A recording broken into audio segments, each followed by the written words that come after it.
Allez, allez, PSG. Zinadine Zidane is joining the Parisian Giants. 95% done. Here we go. And yeah, we're going to have a discussion about this. Zidane to Paris Saint-Germain. So let's get straight into the Psgint news video.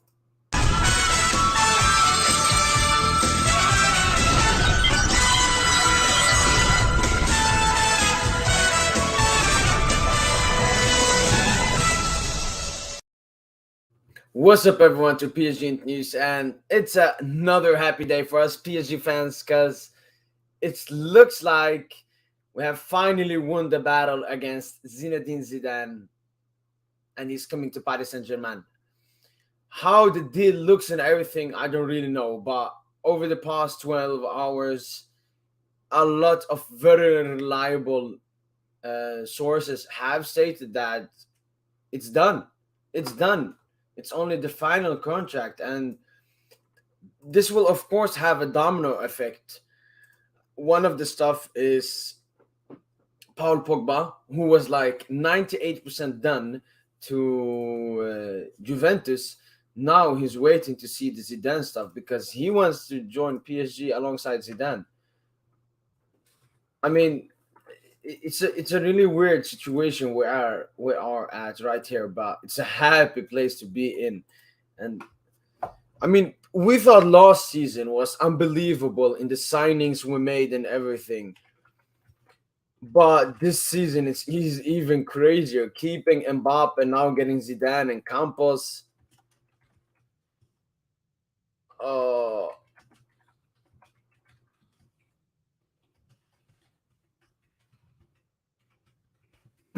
So, I mean, what will Zidane add to this team? A lot. First of all, that experience. I think that he will expect a lot from the players that Pochettino didn't. I mean, we're going from Pochettino to Zidane. I mean, if we went from a good manager, that's still an upgrade. But we're going from Pochettino to Zidane. Yeah, it's going to be crazy at PSG right now. Any negatives about this Zidane? It's only about how long he will stay for, because I really wanted the manager to stay here for a long time, but if we can get him for a short time, that's still good. Come on, PSG. Allez, frère. Congrats, bro. I'm happy for PSG as a Manchester City fan. Abdallah, Alomi, Maji. Respect. It's called respect. I mean, Real fans are yet again in the mud. I mean, PSG. Yeah. Welcome to one of the most prominent guests here. It's Princess. Hi. Can you hear me? Yeah. Are you outside? Yes, I am. Can you hear that too? Yeah. No, Sorry. I'm only gonna be here for a short time because I'm outside. But yeah. Oh my gosh. It's happening. I mean, again, it's very similar to the Galtier case, the file. We just thought, all right, Zidane to PSG ain't happening. Yeah, just when you thought all the insiders were gonna run out of emojis to use. Yeah. They finally, it seems like it's finally happening. And took a while. I'm very curious to know what happened in those several meetings between Zidane and PSG. So yeah, I mean, what was the difference maker? Because it wasn't Mbappe staying at the club. So what was it then? We actually don't know. What if it was? And it just took a long time. True. But hello everyone. Hello. Akbar Ali, what do you think was the turning point for Zidane coming to PSG? I think it's Khalifi's personal interest. The royal family in Qatar really wants him, as he was the last option. And obviously, all the powers have given to Zidane. Transfers, departures, every power. I don't think so. Even Tuchel or Blanc have that power that is given to Zidane at this point. Yeah. So I think that is one of the turning points. But like I'm the most happiest person in last 24 hours. Like I think in midnight in my area there was news that RMC have said that Zidane is coming to Paris, and special thanks to Sabri and Paris actually who's running their pages, and everyone was trolling them and they said Zidane is coming, but now Yeah. everyone is like following them. It's an amazing time. um, PSG have just tweeted. PSG have denied to RMC Sport having any agreement with Zidane for now. What do you think Duh. about this? I mean, for me, it's like they haven't announced him yet. They aren't completely done yet, so they're just saying, yeah, there is an agreement because they don't want to jinx it. They want to do it themselves. They would never confirm that, like Yeah, through yeah, yeah. media sources, especially since they've been lying to the media this whole time. All those links with Galtier and every coach under the sun, that is probably there to throw them off. So Nasser has been very secretive. Yeah, I saw a French journalist. I don't know his name, but he said that, yo, I like the new strategy of PSG, making the That's good. journalist guess. Oh, the thing you sent me, Princess. Yeah, that was Sabri. Yeah, Yeah, Sabri, I was talking about. yeah, and that's true. I mean, journalists have just been guessing names everywhere, but I think that Well, there's also this a is 50 million bid for Milan Skriniar. Like there are news, like 50 million bid for Milan at Skriniar have been done, but Inter yeah. asking for 70 mil. Is that I think we can get an agreement in between. yeah? What's up, Lord K?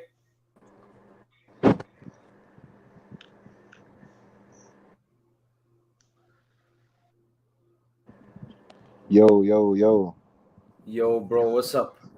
INT, what's going on, man? It's been a little minute, man. You Yeah, yeah, good? yeah. All good, all good, all good. How are you? How are you? Bro, just now waking up seeing the news, bro. I knew there was no smoke without fire, so I'm just waiting for the rest of the day to see what's going on, see what's right and see Um, what's wrong. we have been trying to figure out what was the turning point for Zidane because this didn't happen when Mbappe extended. I mean, what was the thing that made Zidane want PSG? Was it like INT, the let me amount of let me let me tell you a thing that I've noticed when it comes to yeah, PSG media, right? So if you notice, like, I'm gonna try to see some I'm gonna try to use some previous examples, if you will.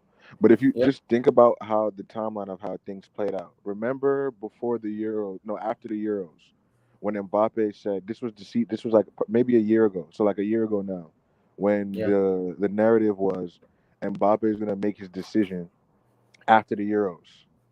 yeah, The, the news, the information we started getting after that was, oh, Mbappe is gonna make his decision now. Mbappe is gonna make his decision then. This is gonna happen. Then Mbappe would come out and say, oh, no, that's not gonna happen. Or we would get reports from family, the entourage, that no decision's been made. yeah, Then the whole year went by when I believed that Mbappe kind of knew that he was gonna resign because the mercado we had was insane. Nuno Mendes, GGO, Messi, like you couldn't have even scripted it if you wanted. When we got yeah, those news of Hakimi being bought, Mendes being bought, GGO being bought, the rumors were there, but it was like, eh, PSG fans, we've known how this goes already. We get linked to certain players and then nothing happens. But in this yeah, regard, I find it weird that we didn't really hear anything from ZZ officially. Like, Real Madrid fans would try to troll and people would try to troll and get interviews from like 4 years ago saying how he supported Marseille and how the PSG yeah, yeah, project isn't really as interesting yet. So now I just noticed, find it weird how Pogba hasn't signed to Juve. We haven't heard anything from ZZ, and now all of a sudden, like, the Pogba and ZZ um rumors are starting to heat back up. But what I really think the turning point was Nasser coming back to France. I think yeah, they've yeah, been in yeah. communication with Zidane for a while. Like, I think some reports are actually true because some people report that we've had communication with Zidane for a year now. So, like, I believe if we've had this communication, there's no way just because Mbappe re-signed that Zidane was gonna say no. I don't know how that made sense. So I never believed that Zizou was never an option, but I thought it was gonna get slim because Gottlieb and um um Bruno or the guy from Sporting would Amorim. come in. But yeah. I mean, it's cool, man. I'm just, it's cool. I think the tipping point was Nasser coming back to France, though. I think that's what Yeah. accelerated things. Let me get some more guests in here. We have Lidor and Dragon. Yo, what's up, man? What's going on? Good. How are you? How are you feeling with all these? We can go to the Pogba thing because Lord K started on it. It's coming out from a lot of reports that Pogba is right now waiting for Zidane to be done to PSG. Yeah, can someone update me on the reports for Zidane and about Zidane? Can someone update me what's being said? Because like I've just woken up recently and I'm not fully up to date, so I don't want to speak on everything that I don't know. So Yeah, what it go ahead, says Anki. is Zidane will have all the keys. Pogba is waiting to see Zidane signs to start talks with PSG. Confirmed PSG and Zidane are indeed very close to found common ground. Matter of days. Agreement found between PSG and Zidane. He will be the next head coach. And this is from RMC Sport, Europe One, Saber, Desfa. So a lot of very reliable sources have confirmed this. Yeah, well, this is obviously good news you want to hear. I find it strange that this news is coming out on the day that Campos is like assigned Announced. and Yeah. announced, and these reports are coming out. Maybe it's a bit of PR. I don't know what to believe, but I agree with what you were saying, with what Lord K was saying, that we've been in touch with Zidane for a while now, and of course, him as a manager would be an upgrade. And Campos is coming now, and the new direction of the club can start because we want to go forward. We want to win all the trophies, and Mbappe stay in. I feel like it can be a good season if Zidane is appointed, but I don't know if this will go through because like 2-3 weeks ago I was seeing that he's not close to joining, he's not interested, and now he is. But hopefully he does come because he's a winner. He can bring mentality to the club, and Yeah. the players will respect him. You know. Yeah. I kind of want to jump in on what Lord K said further. Another indicator was when every coach we've been linked to, when somebody from their camp would respond, they would say that we haven't made any contacts at all. True. That's a great point. That's a great point.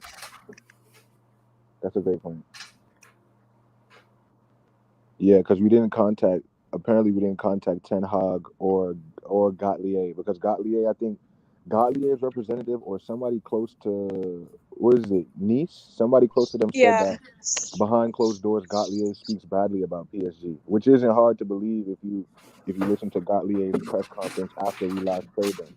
He didn't really speak highly about us or the players we had anyway. I don't think that's true because I find him to be very respectful towards a lot of our players for someone who is an opponent.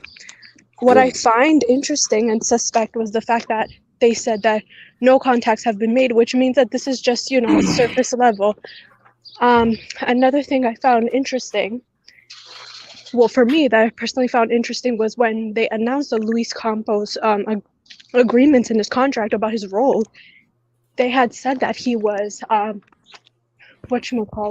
he's more of an advisor and he only controls selling and recruiting players. It has nothing to do with anything that Leonardo did. He has nothing to do with that dressing room, which means that I saw it as them accommodating for Zidane, even though by that time the media was saying that Zidane's not happening. That's another weird thing, but anyway, it is what it is. My only thing is I with mean, that, with the whole Zidane thing not happening, I think mostly anti PSG, like journalists and and Madrid, represented media was saying that Zidane would never happen, because from this whole year we've known that we've been talking to Zidane in some shape or form, because we've known like Pochettino wasn't gonna be the long-term coach, and I'm pretty sure, like I'm gonna be honest, like we'll never know 100%, but I'm pretty sure part of the reason why Mbappe stayed as well is because he had some type of rapport with Zidane. Like I really do believe that. We may never know, but it just it behooves me to think that that has nothing to do with what happened at all. I find the Pogba thing quite interesting. Why so? I think that's very because okay, so for weeks, Yeah. probably 2 or probably like 1 week actually, there were a lot of insiders were saying, "Oh, Pogba's coming, Pogba's coming." The media was saying he's getting close to Juve. Juve, yeah. Yeah, and so it's like as soon as the Zidane announcement comes out, immediately there were reports of Pogba saying like he was waiting for the new coach before he made his decision. I just think that's media talk because that just get clicks and stuff. Because how can that just change after one day as soon as these It things? probably didn't. Exactly. It probably didn't. Honestly, Pogba never signed anything with Juventus. Facts. No, that's facts. He But never. I don't think logically, like I'm just thinking logically. Like obviously Pogba has love for Juve, but footballing wise, PSG makes too much sense for Pogba currently to not even entertain. Like I get you love Yeah. Juve, but bro, Lord K, let me ask you a question, bro. Do you think yo, that Pogba wants PSG of course. more than the club want him, or do you think it's the other No, way no, around? no, no, no, no, no. Another thing that we're also forgetting is when Campos first got linked. Remember what the reports were? PSG aren't interested in Dembele or Pogba. That's when I knew it was kind of like media. Like I knew there was spin somewhere. Because there's no way. How are we not interested in Pogba? How? Maybe Dembele. I get the injury record thing, but we have the team that's built to accommodate Pogba's flaws. Literally, we have Verratti, who's like a Pirlo, that allowed Pogba to be himself. Then you have a front three that's insane. Like what more could like just think about why Pogba would be going to Juve. He doesn't tip the Yeah, scale. they're in a Ronaldo isn't rebuild. there anymore. There's not a world class manager there. So like it's love for Juve and taking a. Remember the report said he was going to take a pay cut to make what $8 million net when we already offered him a contract from January that was immense. So like I don't if Pogba really does end up at Juve, his advisors and at that point it's just bro, you just don't make a lot of good decisions career wise clearly. And who am I to talk? Because obviously I'm not an advisor, but just looking at the optics, there's no way you pick Juve over PSG and say that you're seriously considering football at first. No way. Yeah. No, but yeah, Pogba is kind of a businessman in a sense. He is business savvy. I was just reading an article. He's not dumb. He's not dumb. I think But he has if Juve your on the business, back. oh yeah, go ahead.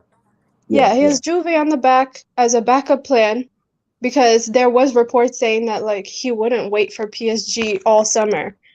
So in case things don't work out for him, I think he has Juve in the back. With me, I'm not sure, because the reason I asked you that, Lord K, is because I don't know what to believe. Because on one hand, I do believe that if it's a choice between Juventus and PSG, Pogba on a footballing level, PSG would be a no-brainer. But then, on the other hand, sometimes I read reports saying that Luis Campos isn't a fan of Pogba and that he's got other targets in mind. And then I see the De Jong links as well. So I don't know if the club are not a fan of him. Maybe Leonardo was, and maybe Campos isn't. I'm not sure. Or if the club do want Pogba to come, but Pogba, in his own mind, would rather Juventus because he just has a connection to that club. Like, so I don't know. Let That's me just let me. me say this, Dragon. I don't believe that, like, especially because none of the no like official managers, like no what's his name, Adrian, Santi, none of these guys reported that Luis Campos didn't want Pogba because it doesn't make any sense to me because the Pogba signing for PSG right now is the best signing that we could possibly make. We all know how much we need that type of dynamic midfielder. Regardless of what United fans say, regardless of what Madrid fans say, we've watched Pogba enough to know that him in our lineup, like that's what we've been missing. He's a piece that completes a puzzle from a long time. Verratti and Pogba midfield is gonna bang, regardless of what anybody wants. Like these are things we know that. We know that. We've watched Well, Danilo start half the season and look like a star boy for us in certain instances. So it's like Like I think Pogba wants to play under Zidane. Like When Zidane was at Real, Pogba was very much linked with him, and Zidane also wanted. That's also another thing. But there were instances where the French media said that the links to Pogba have gone cold because Leonardo left, which again, like, I think we've just been fed like a lot of hearsay. Yeah, There's a whole smoke screen with the media right now. I don't think any of them knew anything that was happening until like probably 12 hours ago, or or at they knew, least but they weren't just don't. They seriously report different. considering it. Or they Huh? knew, or they just report different. Like they do with PSG all the time, bro. Like it's we as a fans, we see it because we're in it, but I don't think people really realize how foolish our the media is, bro. Like it makes no sense. Just like with the Chouameni thing, right? Yeah, I Man was Right. gonna. said every report, oh Chouameni favors Madrid, Chouameni favors Madrid, Chouameni favors Madrid. Like, and then when we put our bid in, it's he chose Madrid over everybody else. Like we know how this goes already, so we know sometimes we have to weed out a lot of the foolishness before we can even I don't think we actually see put certain out things. an actual offer for Chouameni. Like, this is the crazy thing about it, is that when the media reports, oh, he chose such and such, over PSG, and it's like, what in those cases, we have not bid anything. Facts. So it makes me really wonder, are these, like, you have to really discern, are these tactics to get more money, which is definitely the case in a lot of Yeah, them? yeah, Are these ways for a player to up his salary in certain cases? Getting linked with PSG means that you have to compete with what they're proposing to me, even though there's no proposal. That has yeah. also happened. Um, is it genuinely like, I don't know. There's this weird fuzz where it's like in some way we play a role that we're not a part of, or we play a role that we weren't too involved in, like the Kamavinga situation. Yeah, like you said, like because we're in it, people don't understand how really like awful the media is. A late on a lot of issues. You still get stale news being reported. Um, they're inaccurate, and they use a lot of fluff in places where they have Right, no idea right. what's going on. Like they keep a lot of the AKA time. Mr. Julian Laurence. Julian Laurence. He's the definition of what you're saying right now Mm, for I think, ESPN. yeah, no, the ESPN, like I don't listen to them. I don't listen to the big media houses and whatever on certain informations because they seem clueless, you know? Um, I don't know. They're very slow to everything. L'Equipe likes to spice up a lot of the news. Yeah. A lot of Yep. it is exaggerated, and Yep. a lot of insiders were like, they don't know anything. Yeah. Let keep they're anti PSG. Let keep RMC as well. I think a lot of the PSG because like a lot of the French journalists don't really rate PSG. They feel about PSG how English reporters feel about PSG. Yeah, and you have to kind of sift through the fluff in order for you to get somewhat of some sort of like accurate news. It's like you chew off the meat and spit out the bone. You have Yeah, to learn how to do that. that's why you don't believe everything you read. You can read it, you can understand it, but you need to know that some things are just said for clicks and for things to go around and for hype and everything you mentioned, Princess. But like back to the Pogba thing, I also think that that news went down because I do believe that PSG were interested in Tchouaméni, and if there was a chance of getting him, which I believe there was, but obviously he picked Madrid, then Agreed. the club would have picked Tchouaméni over Pogba, even though Pogba was a free transfer.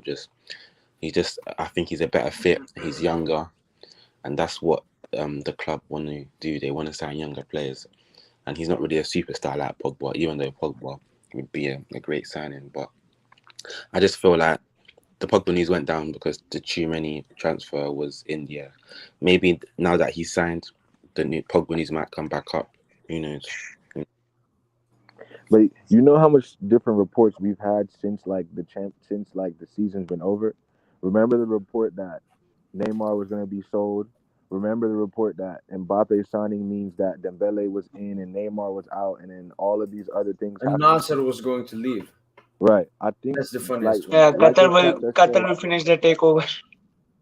huh? Like there were news like Qatar will finish their takeover after the World Cup. Yeah, Like there were like several news.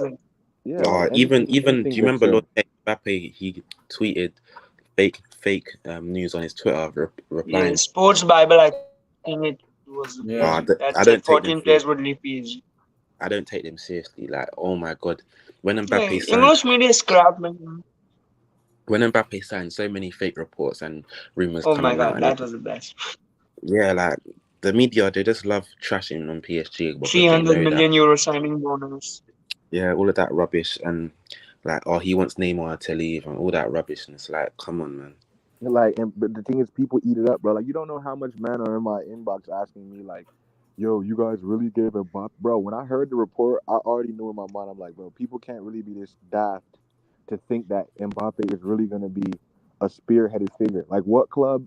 What Messi was that guy for Barca, but there was no official like title with it. Like, players are like have Yeah. these type of abilities and these type of power all the time, but you don't high point it. Totti with Roma. Bro, there's so many instances of players that had power that was above regular players. It happens. It happens. It is, but of course it has to look weird when we are accused of doing it. I think Mbappe clarifying that that news was fake was very helpful because all of the news, not all of it, but a huge chunk of the news were starting a trend where they would be like, Mbappe wanted this, Mbappe is keen on this. And it's like, how much you want to bet that this is not real? They're using his name to make him this figure because it sells. And of course, any weird information about PSG is going to get clicks regardless. And so it just goes to show you how much of it is not not real. So I'm glad he did that. Well, like it's a fact that people like join PSG for money, join Madrid for passion. Yeah, they just did that today. I saw a tweet like that today where they said like, oh, he Chouameni chose Real Madrid's history over PSG's money, and it's like you bid like 100 million euros, like 100 million euros for a young midfielder. I don't know. I don't know where. Why is no one pointing this out, or are people just simply ignoring it because we're so conditioned to Real Madrid doing it? You know, especially when we haven't put out a bid, you can accuse us of money. Is everyone here confident now that Zidane will join? I'm not confident. I do think that he could join, but I'm not confident because the reports keep changing and I don't know what to Yeah. believe. But I want to ask Lord K or Quint a question. What positive things do you think Zidane will bring to the changing room and the club, and especially him as a manager? Like, what improvements do you think are achievable and like the expectation for Zidane? One thing that I think that he will bring is like pulling power. Like, he will make players want to play for him, i.e. Pogba. So that's what the question I wanted to ask to you guys. Yeah. I mean, the thing is, we're not just going from a good manager to Zidane. We're going from Pochettino to Zidane. So the difference is immense in every way. Players will be more motivated. He will put out a better structure, a better system, a better way of playing. So I think there will be a lot of. It won't be the same PSG as last season under Zidane. The Yeah. only negative I see it's maybe youngsters because Zidane doesn't really use youngsters. Maybe one or two, but that's the only negative thing I can see here. I have one Um. question. Mhm. Go Yeah, ahead. Akbar.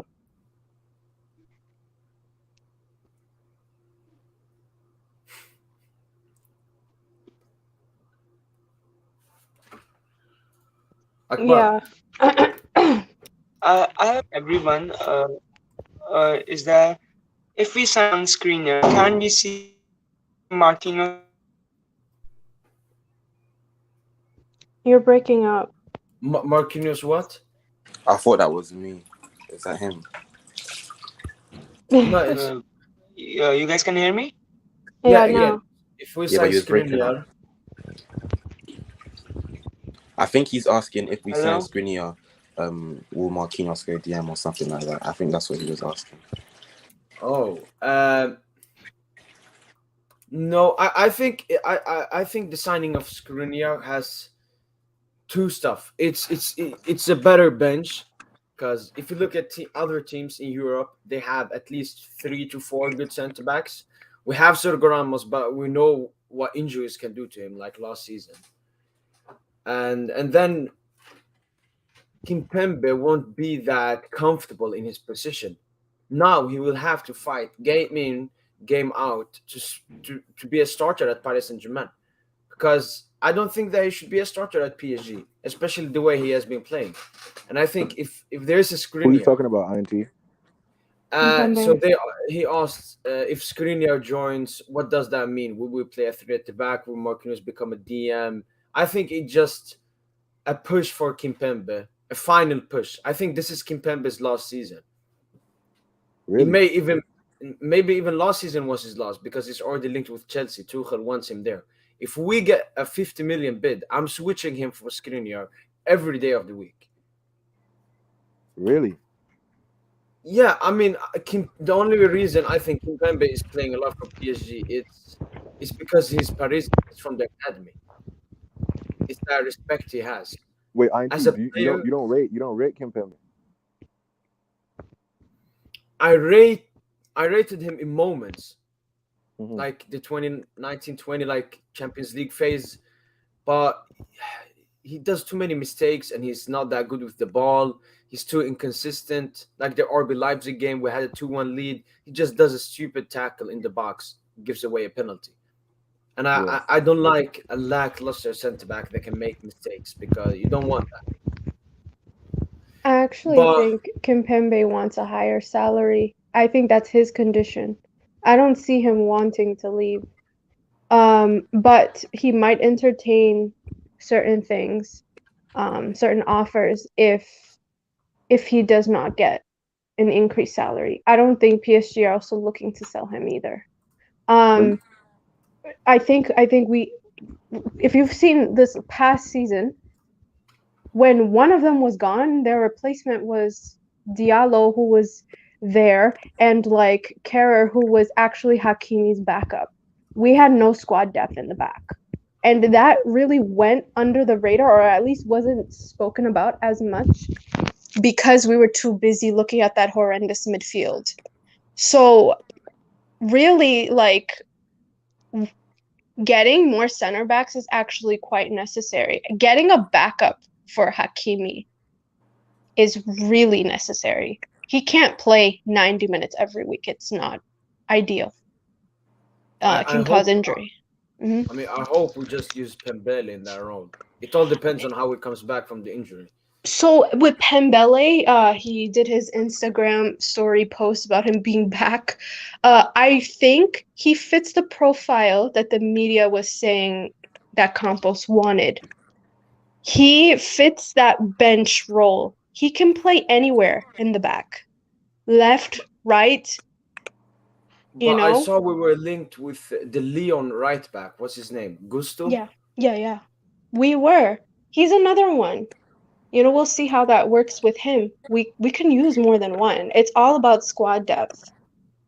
I think they said each position gets like 5 players or something. I don't know, something along those lines. You know, yeah. One question: should PSG go for both Seko Fofana and Lovro Mayer, or just one of them? I think I like Meyer, but I like Fofana too. Um, Can they it depends both on what be they signed want. and both be given the right amount of playing time and so on? I mean, That's they the play in problem. don't they play in a similar like role, an advanced center midfielder? to a Cam. Yeah, look, that's a problem. It's when you get these players, you need to have them at different levels of their career. If one person is willing to elevate to the next level, like, Fofana, it becomes hard when they're stuck with the same or less amount of minutes. Yeah. You can't satisfy them as easily, which is why like age really matters. How old is he? Mid to late 20s. For fun, I think he's 27, 28. Yeah, he should be really starting. Um, Meyer is there. He's One really thing good. I think, Hmm. yeah, I think one thing we have to talk about it's Real Madrid fans, because PSG have yeah, we have played with Real so much.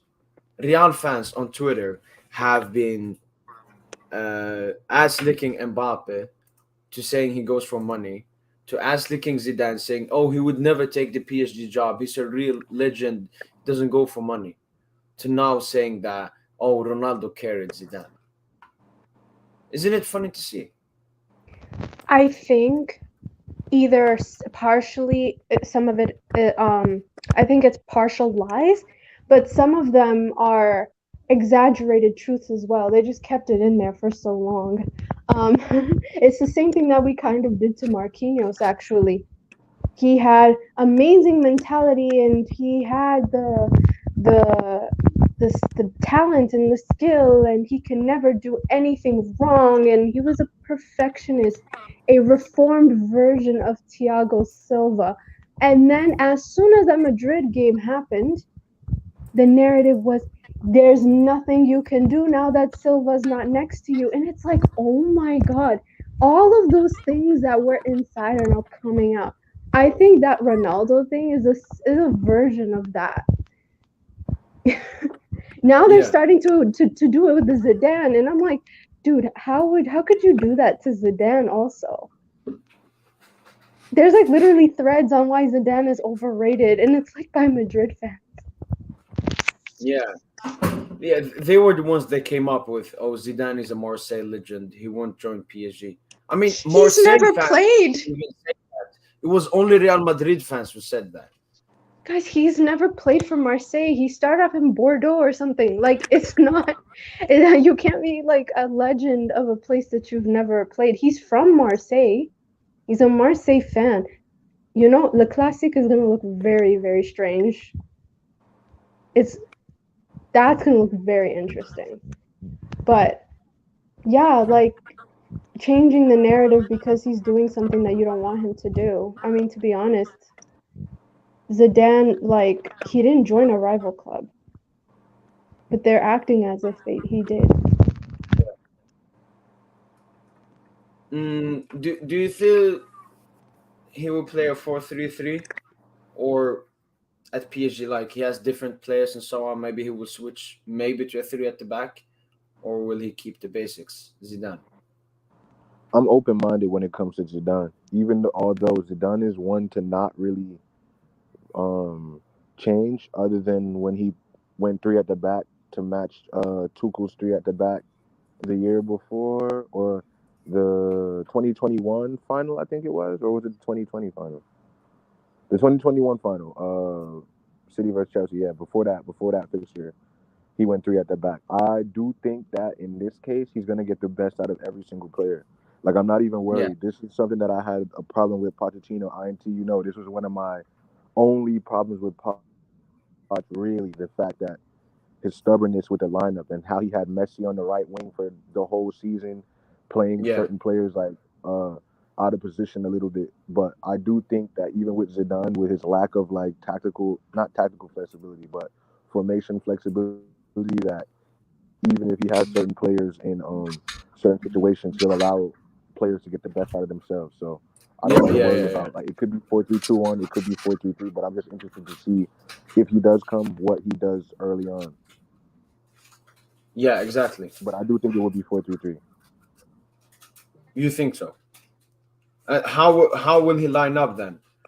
If you look at the side, if the signings who we get and everything. I mean, is See, there a and player that Zidane wants? um, I don't. That's another thing. I don't know who that would be because who's really the only player that I can really think is Nkunku, and I don't know if Zidane really wants Nkunku that bad, other than him being French. I don't think there's one player that Zidane that's out there right now that Zidane wants that Yeah, that. because sometimes you see when a big manager joins a club, he often maybe signs a player from their former team Yeah, that joins with him. But I mean, Zidane hasn't been work for 1 year now, so maybe it would just. And the other thing for me, the only maybe negative thing with Zidane, apart from youngsters, is this is a short-term project, right? I mean, Zidane won't stay for more than 2 years. I don't It know. I could see depends. it. Yeah, I could. Depends on what happens after the World Cup, but I can see the Zidane taking a remaining as long as Neymar and Mbappe do. So that's what 2025, 26. So 3, 4 years. I can see him staying like 3, 4 years. Or until Deschamps gets sacked. Which, But didn't Deschamps already saying this is his last World Cup? yes, that's my thing. There, I read somewhere in the media, to take with a grain of salt, that there was probably a discussion about him being able to abandon the PSG project for, France. And then it said that that has been taken out, meaning that is no longer a factor. Again, take with a grain of salt, but there's whispers of him probably having an agreement or no longer having that agreement. So really, we don't know until he signs that contract and um, some of the things agreements were in there or not. I highly doubt he'll bring former players from his previous club. That's just not that's not happening. It's hard to say since he's not officially the coach yet. You know, it's all going to be speculation up until this point on who he wants and stuff. So, We got a question here from SSB28. Question to the panel: do you guys think Ligue 1 might start to keep the players within the Ligue 1 now and build up the league? I think that could happen. Other teams rely a lot on French talent. No, yeah. no, I No, don't. Oh, nah, explain. nah. I highly doubt. I highly doubt No, because I I don't. think I I think don't the think actually French the League One team, will retain their players at all. yeah, they'll need money. They'll need money. So you build them up and sell them to Spanish giants. It's what, right, with the Camavinga and the rest. That's what's gonna happen. They can't keep their players. It's not gonna happen. Not See, even So, just Spanish giants. Whoever the highest whoever bidder exactly is. whoever wants to buy, like literally, the smaller teams need money to compete with PSG. PSG can't bring this league to another level. Everybody has to cooperate. Everybody needs money, so they're going to sell. Yeah, and wait, so there, really random for everybody on the panel. And INT, you too. You said if Zidane comes, is there a player that he gets? I think if Zidane comes, we get Awar uh, also. Because right Who's that? now, I would buy. I think right now Awar's price tag is like 12.5 million.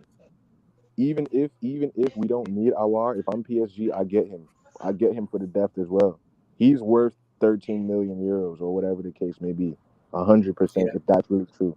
I would get Awar if Zidane comes in. You know, the Algerian French links. Maybe that would be a player he would be keen on, and he kind of liked that profile when he was at Madrid before Chouameni and Camavinga really came to the forefront. Awar was that guy that Madrid and Zidane was kind of linked to. So I would get him.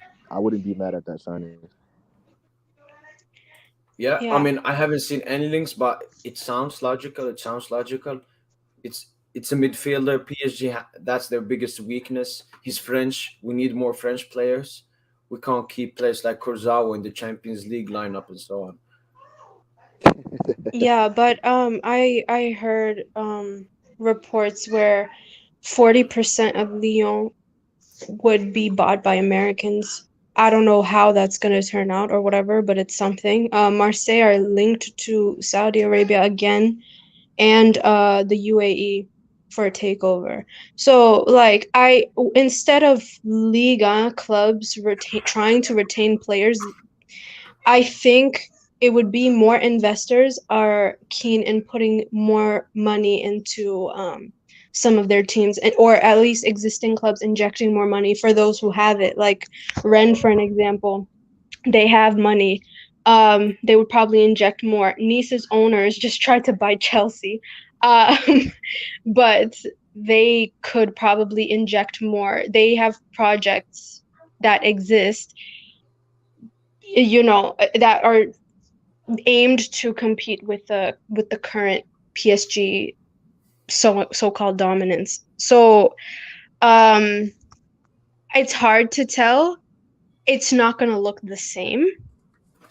They might they might price some of these players better. I don't know. Maybe it's just none of it is like settled. It's all up in the air about the ownerships and all that stuff. So it's hard to make predictions, but it's a possibility that things begin to shift. Possibly could help the TV rights thing. So yeah, that's my take on it.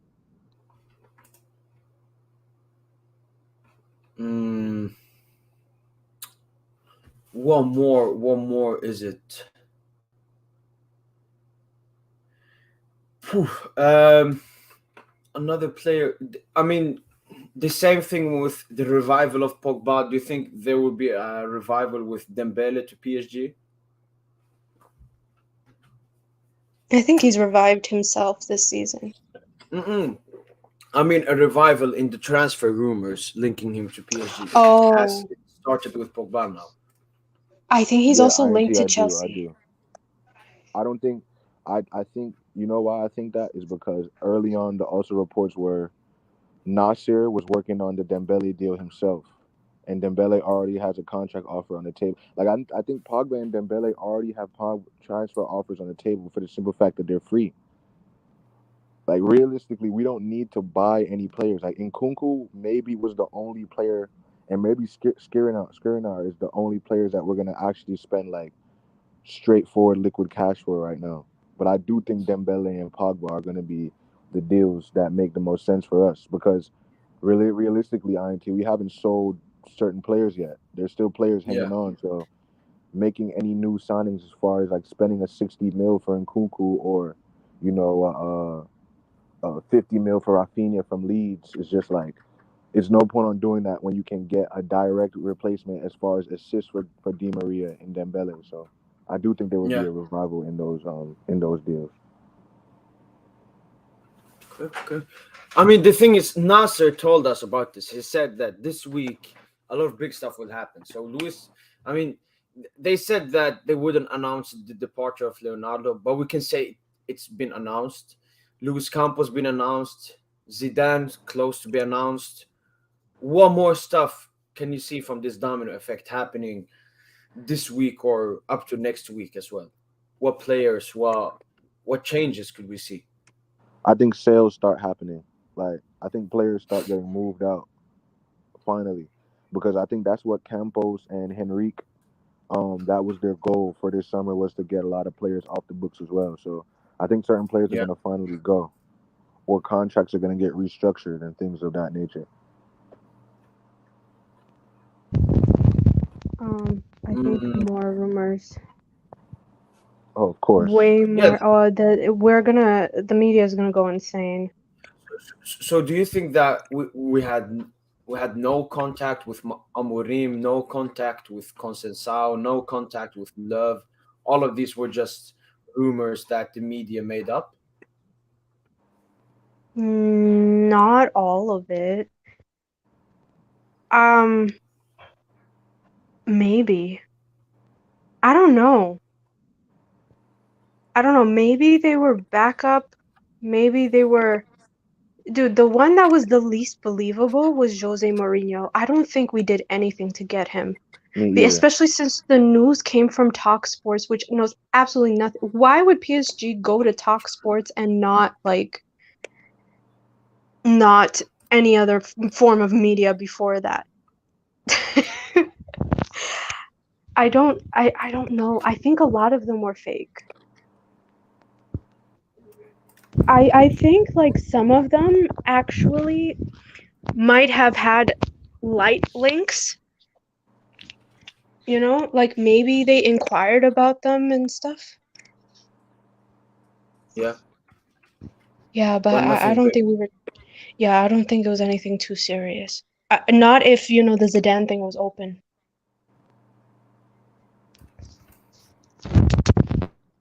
And I think that a lot of why PSG wants Zidane, it's because he's an ambassador for the World Cup, I think. In I Qatar. don't know. I think he's an ambassador, so that's like one of the main reasons they wanted him. And as well, he was a big name. But do you think that Zidane and Campos can coexist? I mean, from what it looks like, PSG have already made it so that Campos will have his job, especially with transfers, scouting youngsters, and then Zidane will have control over all the other stuff. I think so. I think it was, of course, like you said, it was made that way. I think they accommodated it enough for Zidane to feel comfortable.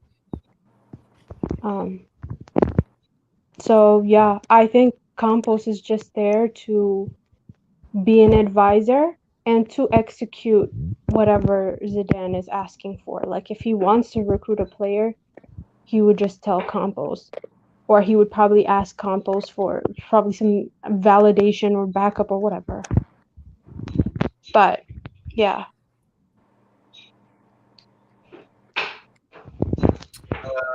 Lidor, Yeah, that's good. That's good. add That's something. good. Add something. You said before that you have already prepared yourself that Mauricio Pochettino will be PSG's manager next season. Alright, chill Yo, out, chill out, reverse please. jinx. It's a Chill out. reverse jinx. Chill. Reverse jinx. Of course, Reverse bro. jinx. Of course. Now I was doing a reverse. Right now, yeah, I'm worried about our squad.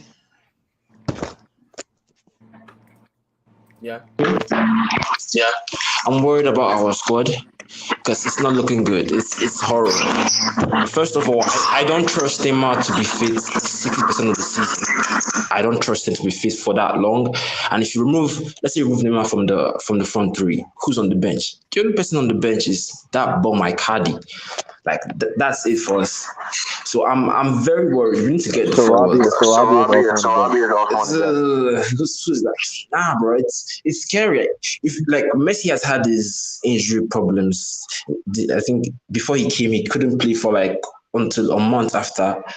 So I'm worried. The only person that can stay fit, like at least 90% throughout the whole season, is Mbappe. It's the squad depth. Not to talk about squad depth. It's not good.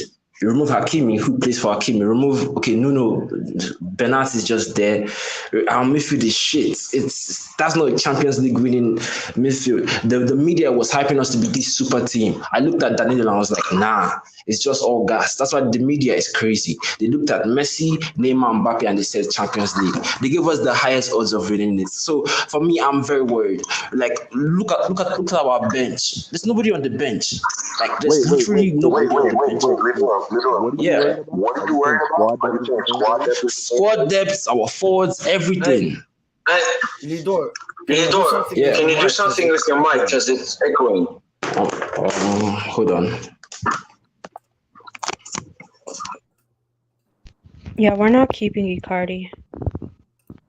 But No, even he still, has I to don't be feel like sold. I don't think depth is our. I don't think squad or depth is a worry for us right now. Like realistically speaking, when we go up against these teams, and this season specifically in the Champions League, we didn't look like the PSG of old. Certain players stepped up. Remember Herrera, Gay, Danilo. They were great early on in the Champions League.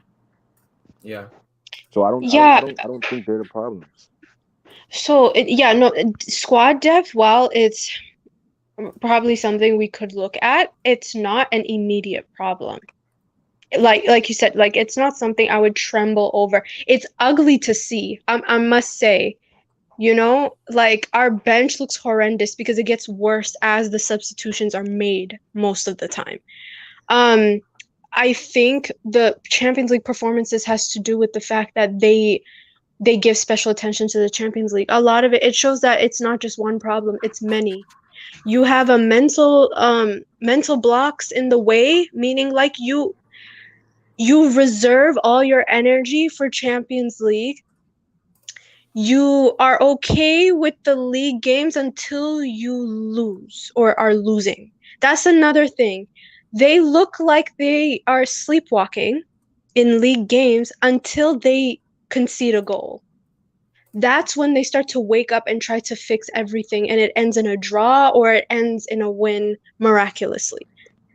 That's I agree and disagree with that, Princess. Only because okay. it's always a double standard when it comes to League On. When we play well in League On, like, and to me, that's why I'm just so numb to it, because we play well in League On. No matter how well we play, like, and so you can think from the player's standpoint how it looks. They play well in League On. No one cares. Like, no one cares. It's gonna be, oh, this is what you guys have to do. This is what they get paid to do. They should be doing this, whatever. Then we actually play good competition in League On. We don't look as good as we're supposed to or we have in the past because quality has raised. And then it's immediate. Oh, PSG aren't serious. They can't even beat FC Croissant in the League On. How are they going to come against Madrid and look well?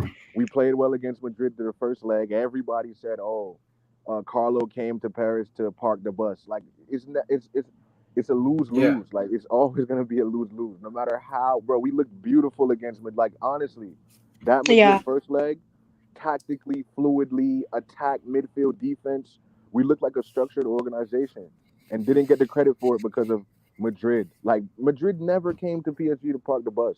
We literally played so well that they had to. They didn't even get out of their own half. You know what I'm saying? Yeah. So it's just like certain things we as fans also we have to like. You already know that, Princess. I don't have to preach to you about that because you've been speaking eloquently about it anyway. But I don't think there's any massive problems other than us getting the sporting director and the manager changed. Like I feel like Zidane coming in, all that goes away as well. That comes with him being a manager too, prioritizing certain things that actually make sense and paying attention to the finer details. So yeah, we might not have a direct right back replacement for Hakimi, but with certain stability and certain understanding, Kehrer can play that role enough for it to be okay. Not to start a Champions League game, but for him to be fine in the league. So like it's not detrimental that we have certain these players, and we're definitely not going to get them in the first transfer window as well. It's not detrimental. Like Kara is not the worst thing to have happened ever. You know what I'm saying? Yeah. I think with the right, like really, you can say this for the majority of our squad. With the right manager and, you know, with the right mentality and the right tactics that gives them enough freedom to make their own decisions at the same time, they could pull something off. Yeah. It's been very close before with a far inferior squad. let's just say. But the thing is, we're so used to seeing things getting, like for an example, Kerr being right back for a long time shouldn't have been the case. But we got away with it many times up until we can get away with it no longer, you know? Up until Kingsley Coman. Yep. Right. But that's the problem here. Why? That is because it was circumstantial. That because of what was happening in the back with Leonardo and Tuchel and all this stuff, we looked like that. Yeah, true. That's circumstantial. It should never have been our norm, especially not for a project this big. Like you should have never that you turn up with a setup like that. That's why, okay, like squad depth is not the worst thing because we've seen worse, but it is something that has to be addressed. Another thing with the league, like what you said, it doesn't matter what anyone says. Nobody likes us. I've come to accept that fact. Or maybe like if you want to go with their secret fans, you can say that too. That too. I think there are a lot of secret fans behind that hate. I genuinely don't think a lot of people hate us. I think though the loudest voices actually do, and the loudest voices unfortunately are huge members of the media or like people who have clout. Now, unfortunately or fortunately for us, like we can sift the true from the false and all that stuff. We can't care about outside opinions like that unless it's real. It doesn't matter. So them like struggling against Lorient this season, and Lorient stepping up their game is great. Us, it wasn't even about Lorient. This is the problem. It's not about Lorient stepping up. It's not about any of these teams stepping up. They are supposed to do that. What are we doing? Like, when you look at us, it's not us getting dominated by a side that knows what they're doing. It's us getting dominated while us not having any sense of direction. That's what my issue is. And when I say that they start to wake up, it has nothing to do with tactics getting better. It's everything to do with them fighting more, pumping the gas more. That's true. That's true. You know, it's that is something that has irritated me this entire season. And it's like everybody's like, oh, Eminem finally started clicking. Nothing Poch did made that happen. It was them. No. I definitely think Poch moving Messi from the right wing helped that a lot because that was pissing me. You can ask INT all season. I was wondering, like, bro, why is Messi playing right winger every single game? Why? He needs to be more central. And even that, Pochettino turned into Pep in the PSG Madrid second leg because he had Neymar playing centrally, pulling all the strings. Then he moved Neymar back to left wing and took Paredes off the pitch. So like, it's just a lot of things that I go back and question. It's just insane in my opinion. But you're also right. Time and preparation is why Eminem clicked towards the end of the season. But I do think that him moving Messi right off the right wing, like predominantly, helped with that as well. Also, I just want to say the only team I actually feel would dominate us, even in good form, was Lens. I think they were the closest to achieving that. Like we didn't have to look like crap for them to, like really like enforce themselves. So. Wait, Random Princess, are you on Twitter? Yeah. What's your at? Oh, I didn't put it on here because I'm using my phone. I can send it to you. No. I'm asking. No, I'm just asking what's your name because I never really saw a woman speak this well about PSG. Let alone women, anybody like people typically. No, there are quite a lot of us. It's just that you don't know they're girls. I found new girls all the time. Yeah, like I'm talking to people I've been speaking to. It's like, oh my god, you're a female? Yeah, I've never heard somebody speak this well about PSG. Jeez. Well, I've seen a lot of comments like this. Zidane is the only manager who bench Messi without reactions. He benched Ronaldo. Zidane is the only manager who bench Messi without reactions. He benched Ronaldo. I just followed you, Princess. Oh, okay. Lidor, it's still echoing, bro. Yo, should I PayPal you so you can buy a mic or something? I mean, will Zidane actually be that man that will take no BS from any player and will do whatever he thinks it takes to progress and evolve as a team? I mean, if Messi's having a stinker, will he bench him? Because Pochettino didn't do it. I mean, he was one of the first people to bench Ronaldo. You know, yeah. So like, however it comes, I'm not even thinking about Zidane's acumen as a manager. You know, like he's the only manager that I really want anyway. So like, him coming in, listen, I was Tuchel in to the T because I think Tuchel had a structure there. He had a real organization to him. But I think Zidane's gonna have an impact for sure on the dressing room specifically, for sure. Yeah. I think he's the man that we need, honestly. And also the board respect him too. Like they'll give him autonomy and let him cook. I mean, how much autonomy is that? Because I think it was you who said before that he will get the most control at PSG as the manager ever. I mean, no Yeah, Tuchel, no Blanc, no yeah, Ancelotti, no Emery, no right. Pochettino. How would that how will it be new for us? I mean, what's the stuff he will do or be able to do that we haven't seen before from a manager? Have Champions League success as a player and as a coach. No, no, I'm meaning like the role. Like, what can he decide that previous managers couldn't do or decide at PSG before? Um, well, really, because if you really think about it, the only real the threat that was with the managers was the fact that Leonardo had so much power. That's the only real Yeah, difference, is that now we have a manager that's doesn't have to worry about Leonardo's power. Even when Leonardo left the first time, that's when Tuchel that was the Tuchel's last year, right? Yeah, that was Tuchel's last year. yeah, Is when Leonardo came back. We were doing fine. Like there was no real issues. There wasn't situations that we couldn't handle. So I really do yeah, think that the just ability to be able to manage and not have to look over your shoulder at Leonardo is what would give Zidane a lot of room to be himself. And once again, like we can't act like this isn't Zidane. Like it's not like this is some regular guy. Like this is Zidane at the end of the day. This is who the board has been wanting for years.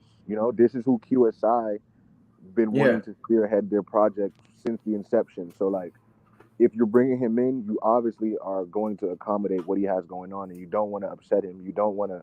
Why would you want to bring him in and reel him out and bait him out and leave him out to dry? So, I definitely think our board is going in the right direction with this whole ordeal, and I think that this would be the signing that people would start realizing, like, okay, now this is a real sporting project with some real foundation to it.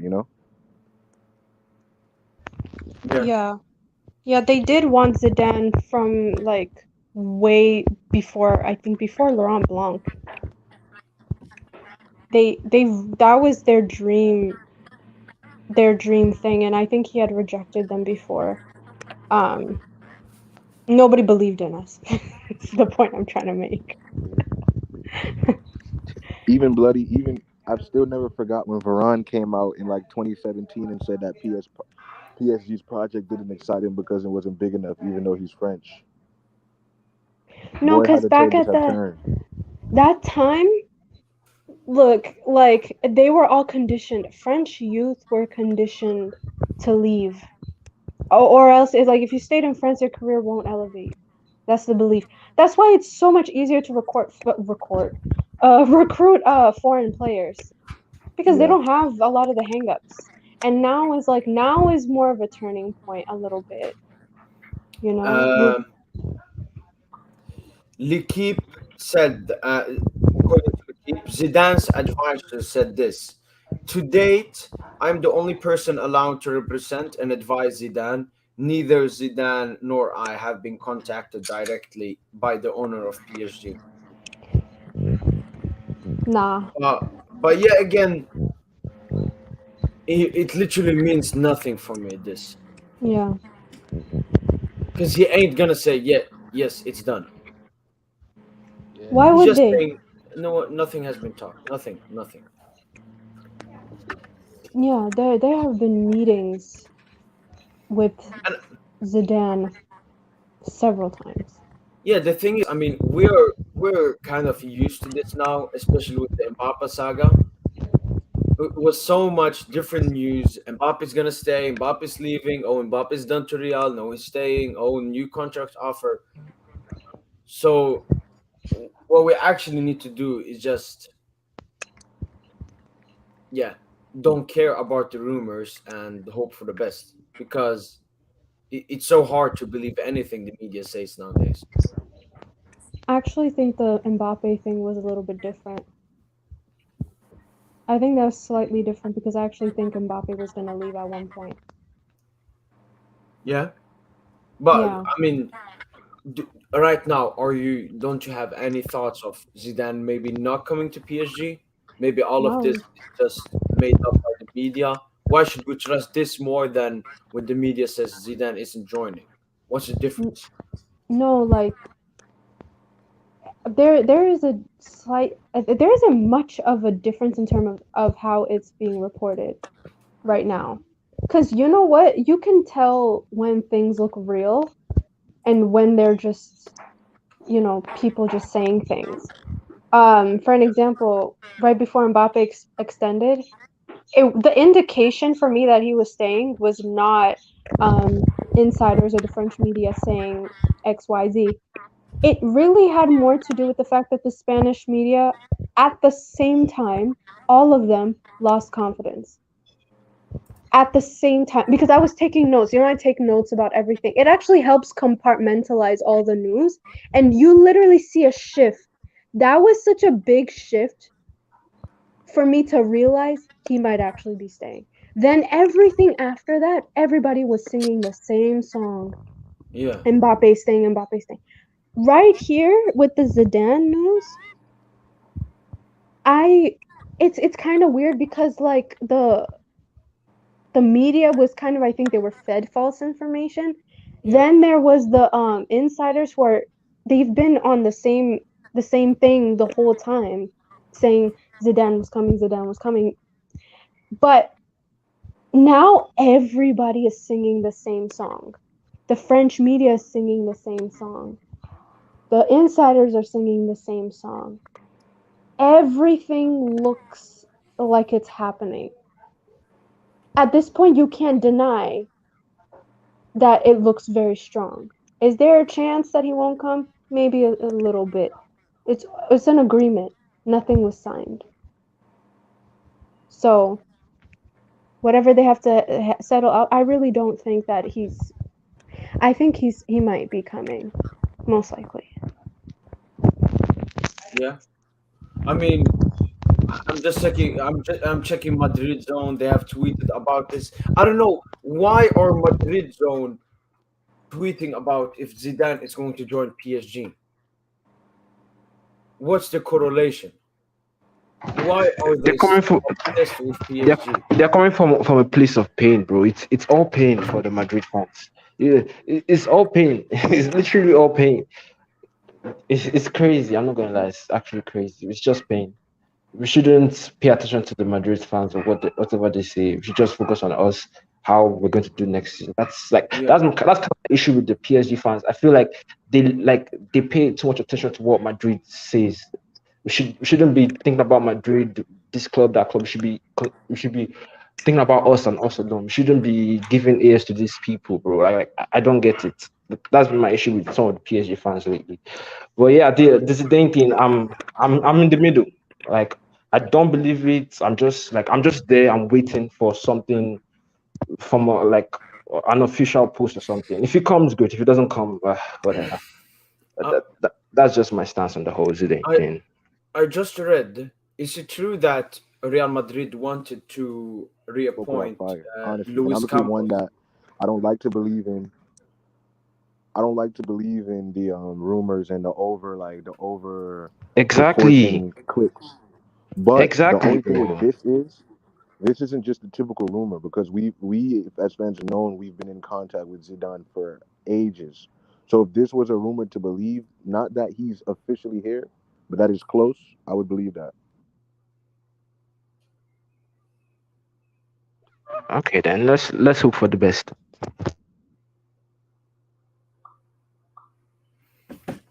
When do you think, if this is going to be sealed, at what time, at what day? Is it this week? Is it today? Is it later today?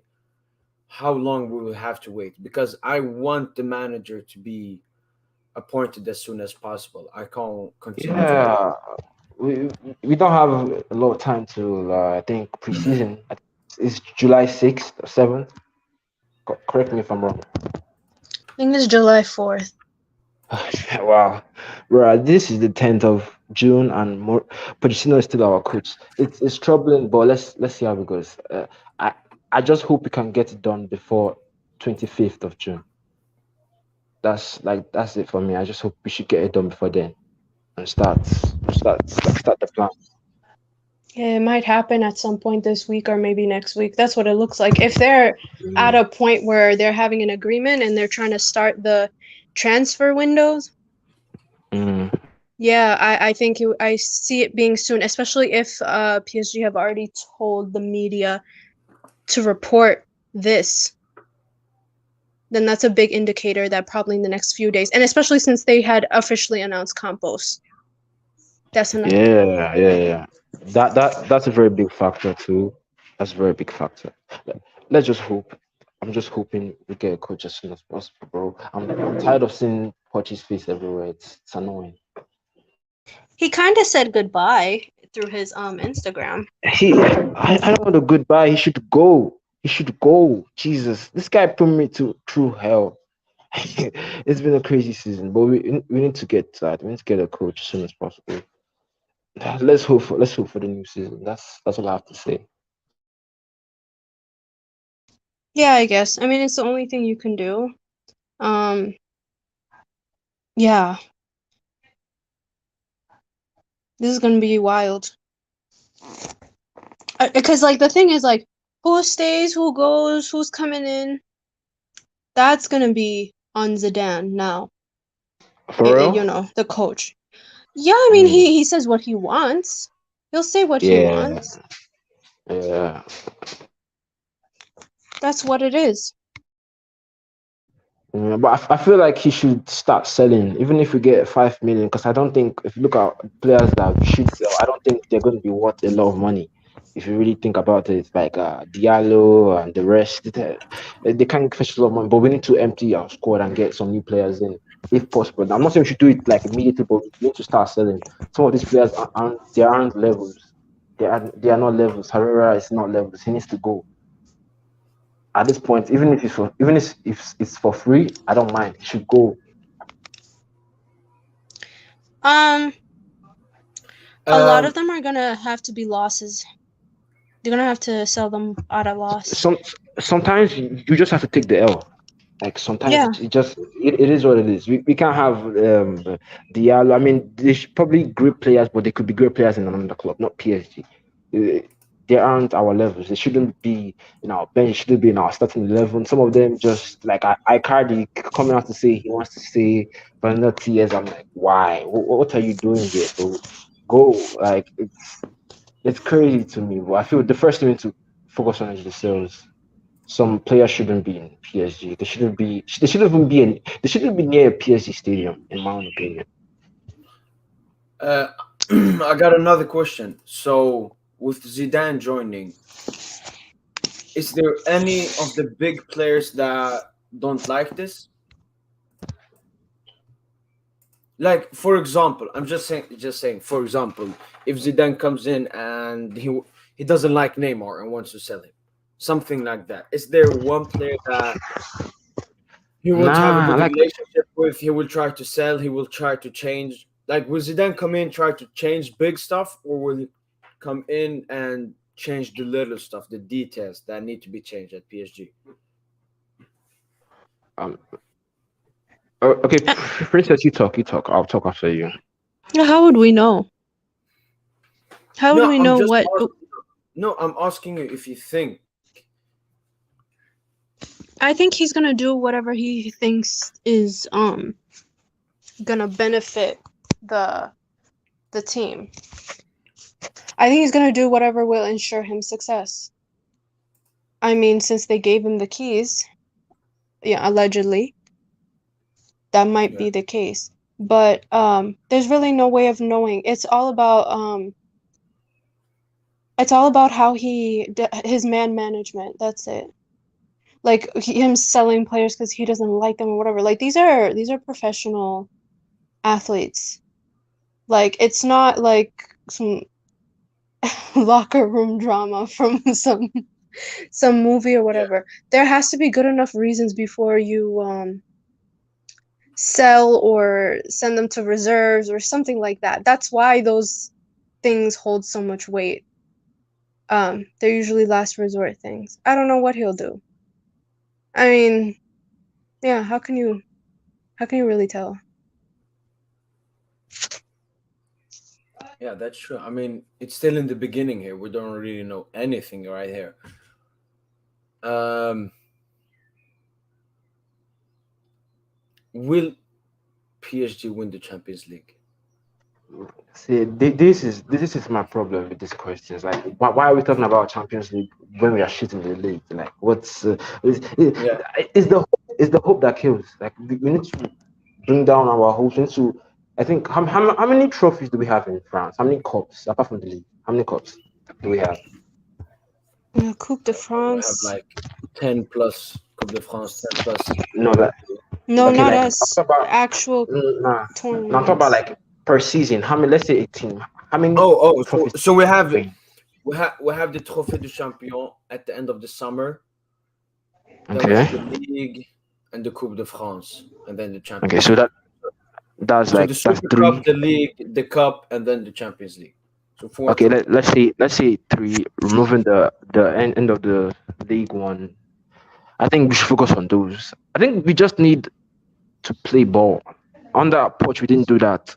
We just need to play ball. Then from like analyzing from there, we can actually think about Champions League. We need to stop this Champions League stuff. Let's play ball, bro. Yeah. That's my whole take on it. Because if you look at last season, there was a big difference between us in Champions League and us in League One. I don't know who saw that. There's a big difference. That's why people were gassing us up. In Champions League, we looked so elite, but in the league, we are winning 1-0 time. You know, there was a time we were playing Ferguson football that will play. It was that was I think that's where Akadi got some of his goals from. He will come in, score one last minute goal, and we start praising him.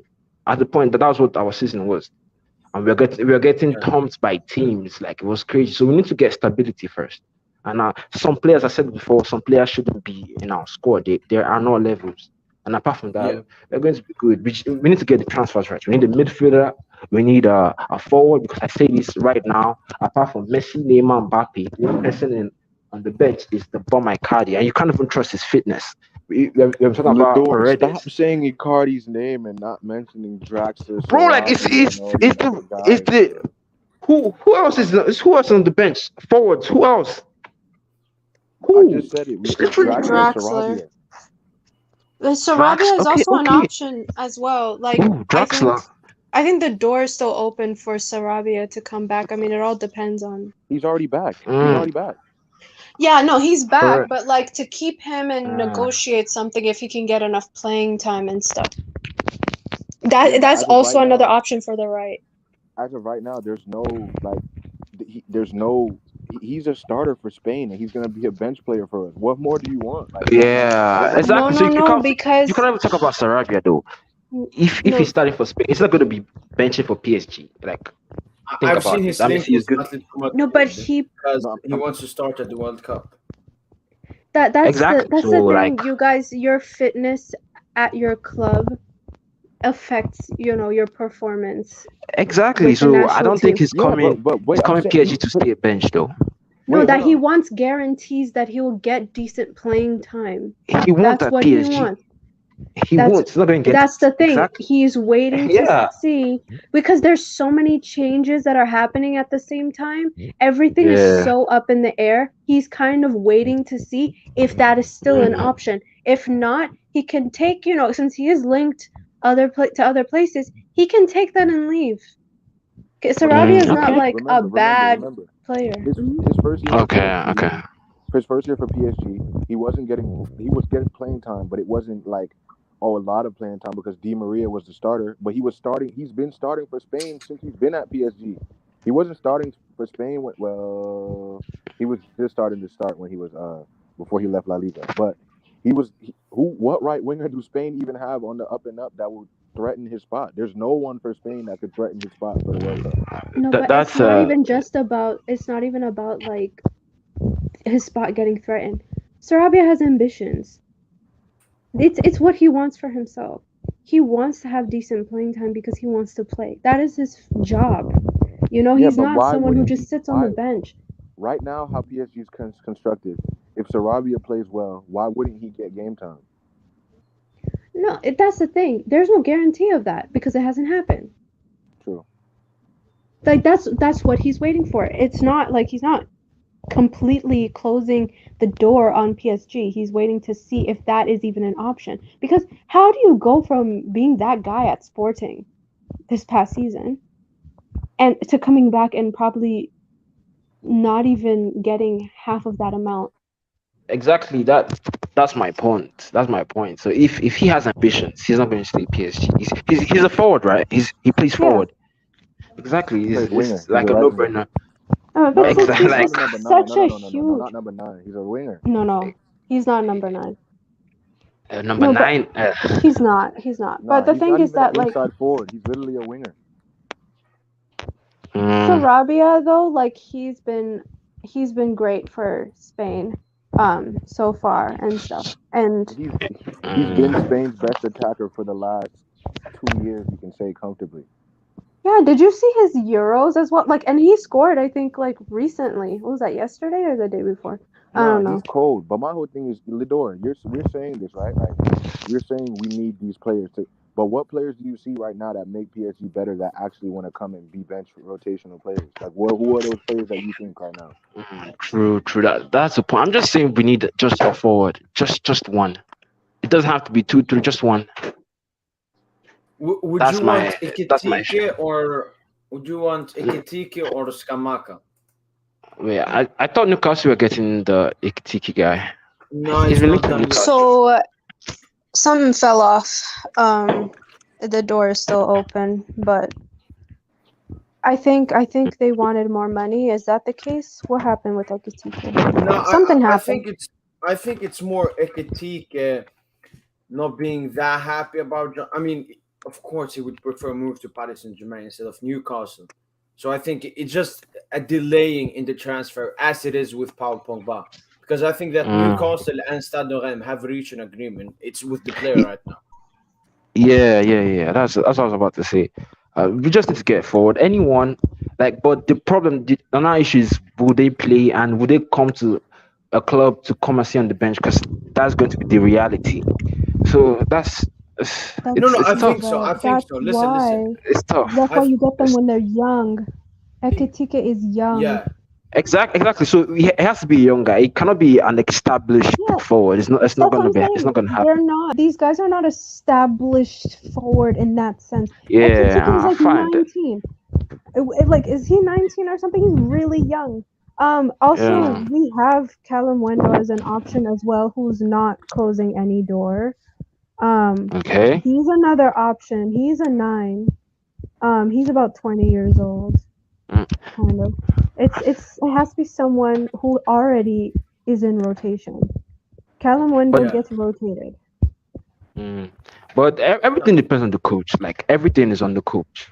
That's why I want us to handle the coach thing as soon as possible. Everything is on the coach. Who we sell, what we play, how we play, it's on the coach. We need to settle this as soon as possible, bro.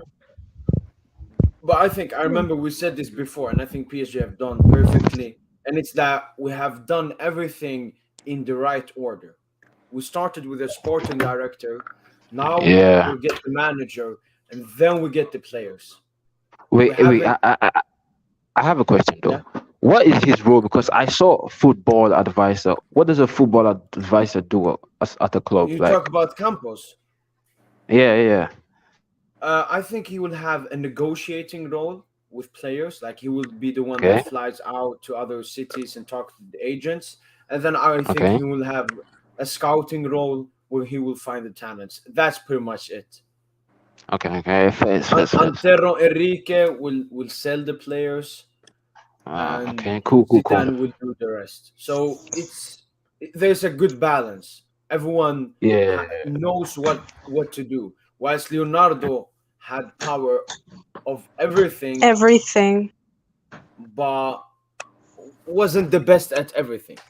So now it's like we're getting a specialist in everything. We have a transfer specialist, we have a manager specialist, we have someone that can sell players. So that's looking good. But I like that everything is going in the order. We extended Mbappe, we got a sporting director, now we got a manager, and now the players will come and the players will go. And then we're pretty much done for the preseason. We have 20 days now until the preseason. So we'll see what PSG That's not a lot of time, bro. It's not a lot of time. 20 days. I thought it was going to be like 30-ish. I know. But I mean, the window just opened. Yeah, Okay. but Yeah. PSG right now, they can do everything so quickly because no one knows their moves. They Yeah, are yeah. like they're playing chess. They're ahead of every other club, every other I don't know news site or everything. Mm, that's good. That's good. But what are our midfield targets? I've been hearing Maja, Lovro whatever his name, Majer Maya. and March, Sefo and who and else? Fofana and For fun. I Fofana. mean, I mean, Fofana's elite, bro. the thing is, Pogba looks potential now to PSG. It says that he's like Mm, pretty much waiting I, for the presentation of I Zidane.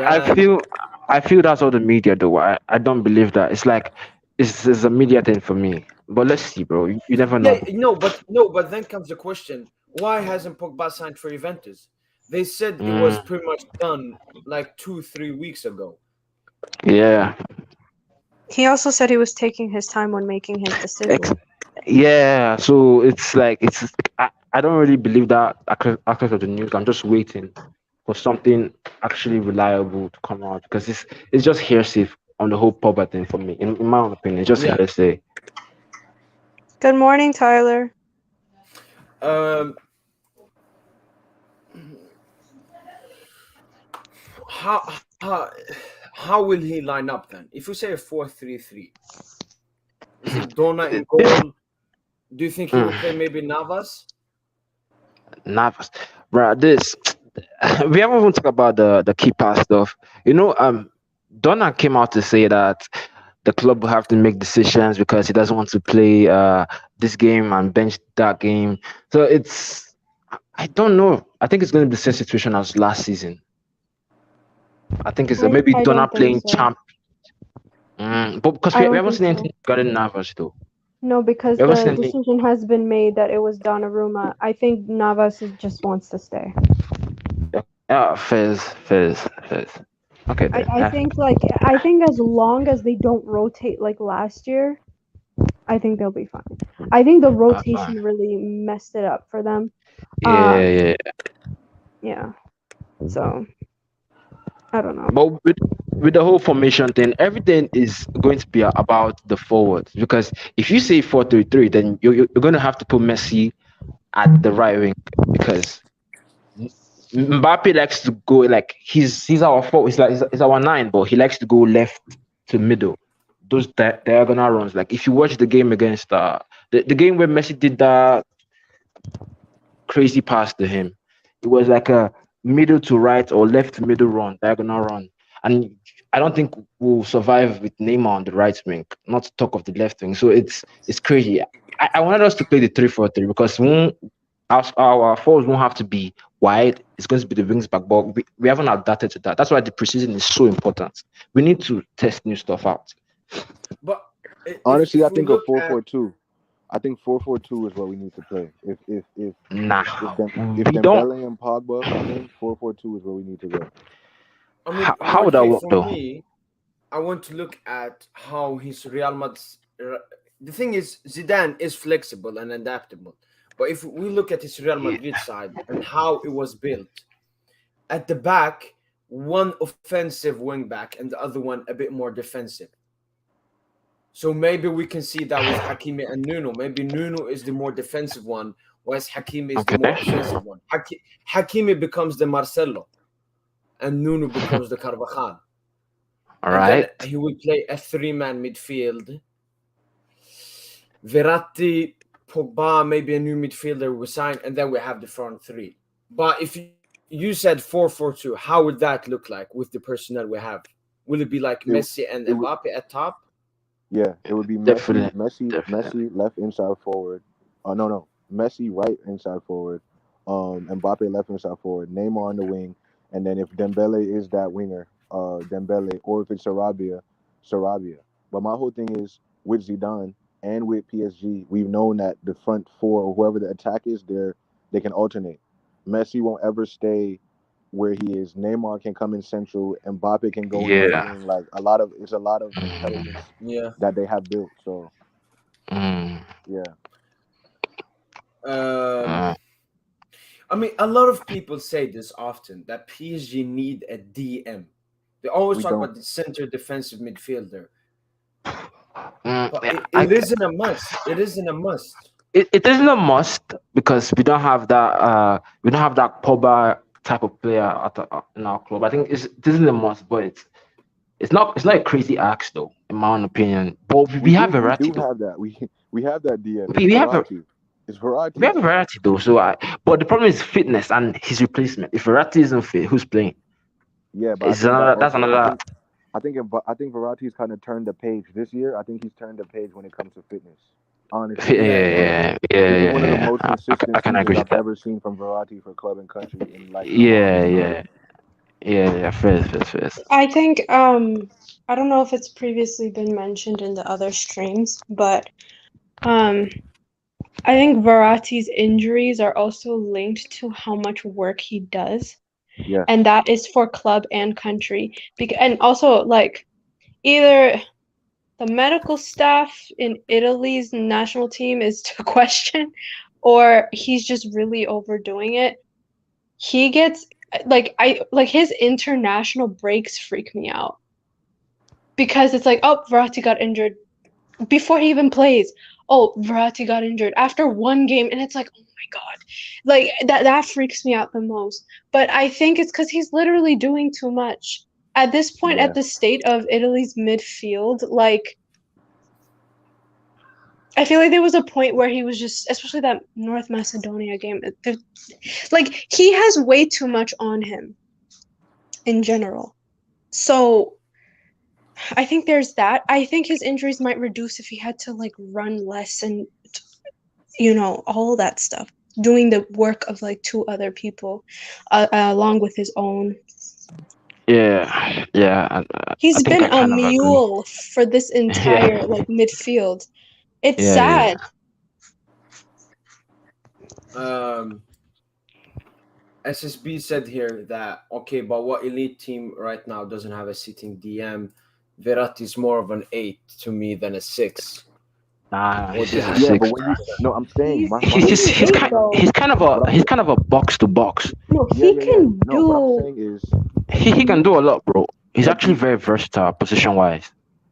yeah, so like my whole thing is if you have a player like Verratti, a DM isn't necessity. Like yes, obviously every Exactly. team has to have a DM, but if you have a Conte type Verratti type player where they literally do everything and can do everything, then you input other players that make the job less like it makes it less of a load. Like just we people criticize Paredes and I think I think you're not really high on Paredes, but realistically in big games you can see that No, Paredes meshes well with Verratti. no. I mean, Paredes, I love him. The only Okay, thing for cool. me I didn't is know two if you did. stuff with him. It's Yeah. inconsistency. But I would say that from January, yeah, he was a bit injured, but all of his teams were banging this year. Yeah. Bro, his Madrid performance was amazing before he got sent off, bro. Like he was Yeah, really yeah. helping us dictate the tempo of the game. Like he was really The, controlling the game with Verratti.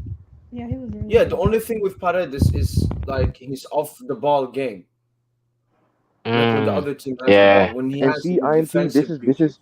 this is my thing with the give or take. Like this is the give or take that you have. Like because we have Verratti, Paredes off ball doesn't have to be top class or world class. It's the same with Pogba. Pogba I comes hear it. in, I hear it. the frailties of Pogba's game literally get made up because of Verratti's dynamics ability. Like that's my whole thing. When you have Mm. a Yeah, Verratti yeah, yeah, player, yeah, yeah. you don't have to have a Conte or you don't have to have a destroyer because Verratti really makes Gay and other players around him look way better. Even though those players have certain qualities that might not be uh like they might not be to the forefront all the time, but Verratti, his ability to be so dynamic lets other players cook in other aspects. Like if it wasn't for Verratti, Danilo wouldn't have been nice half this season. True, true. Yeah. You know, First, like first facts. that stability he provides, you don't need What's a the sitting word? DM when you have Verratti. What's the exact word for it? I forgot it. It's when you have like a negative and someone else can give you that positive and uh Uh, like in a relationship, like that you are oh, at your best is it strength, compromise? their I weakness. know it's not Yeah, compromise. complementary, Compromise? complementary. Complementary. Okay, cool. Complementary. Yeah, Yeah, yeah. yeah, exactly. But the thing is, for me, Verratti and Paredes, they are extremely good together. Yeah. But I need one more How there. many? I need one more Yeah, there. Because, if we get Pogba, then it's Paredes right close to the defense. He gets the first ball. Verratti's there in yeah, between. Pogba is there up yeah, ahead. I yeah. think I we have see, but lagged that so much this season. you can't trust Paredes, bro. I don't trust Paredes at all. I His do. No, fitness I is, trust him. what? I'm not gonna lie. I trust I him. don't No, trust the guy, bro. I trust no, him. I don't Lidor, it's trust the only guy. this I've seen season. him do good things. It's only this like, season, bro, yeah. yeah. No, Lidor, I mean, Paredes' injury rate this season, it's not like he gets this every season like Verratti. It's okay, just, first then, he just get first. injured. Okay then. Okay, I thought it was like an every season thing because the guy only had like 15 league appearances. I think Yeah, but Juan Bernat had the same league appearances as yeah, Paredes. That's but crazy to me. Paredes in the beginning of half the first season he wasn't played, Mm, even when he was fit, yeah. Okay. because Cool. he wasn't that good and so on. For me, what I think Mm, we need is I never want to see a PSG starting lineup and get mad about one player. Yeah. If Hakimi is benched or rested and we play Pembele, I'm happy. But when we play Kerrer at right back, I'm mad.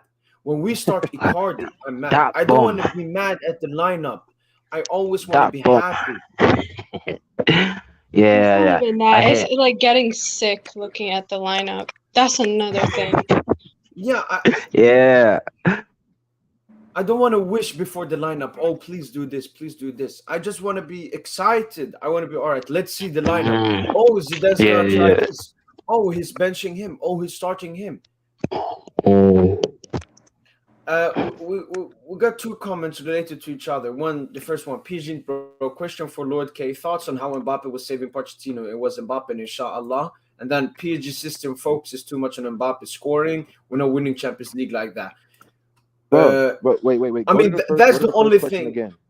INT, go to the first question again. So I can see the first one again. Thoughts on how Mbappe was saving Pochettino, and it was Mbappe, inshallah. All right. So before we even move on, let's just address that first. Okay.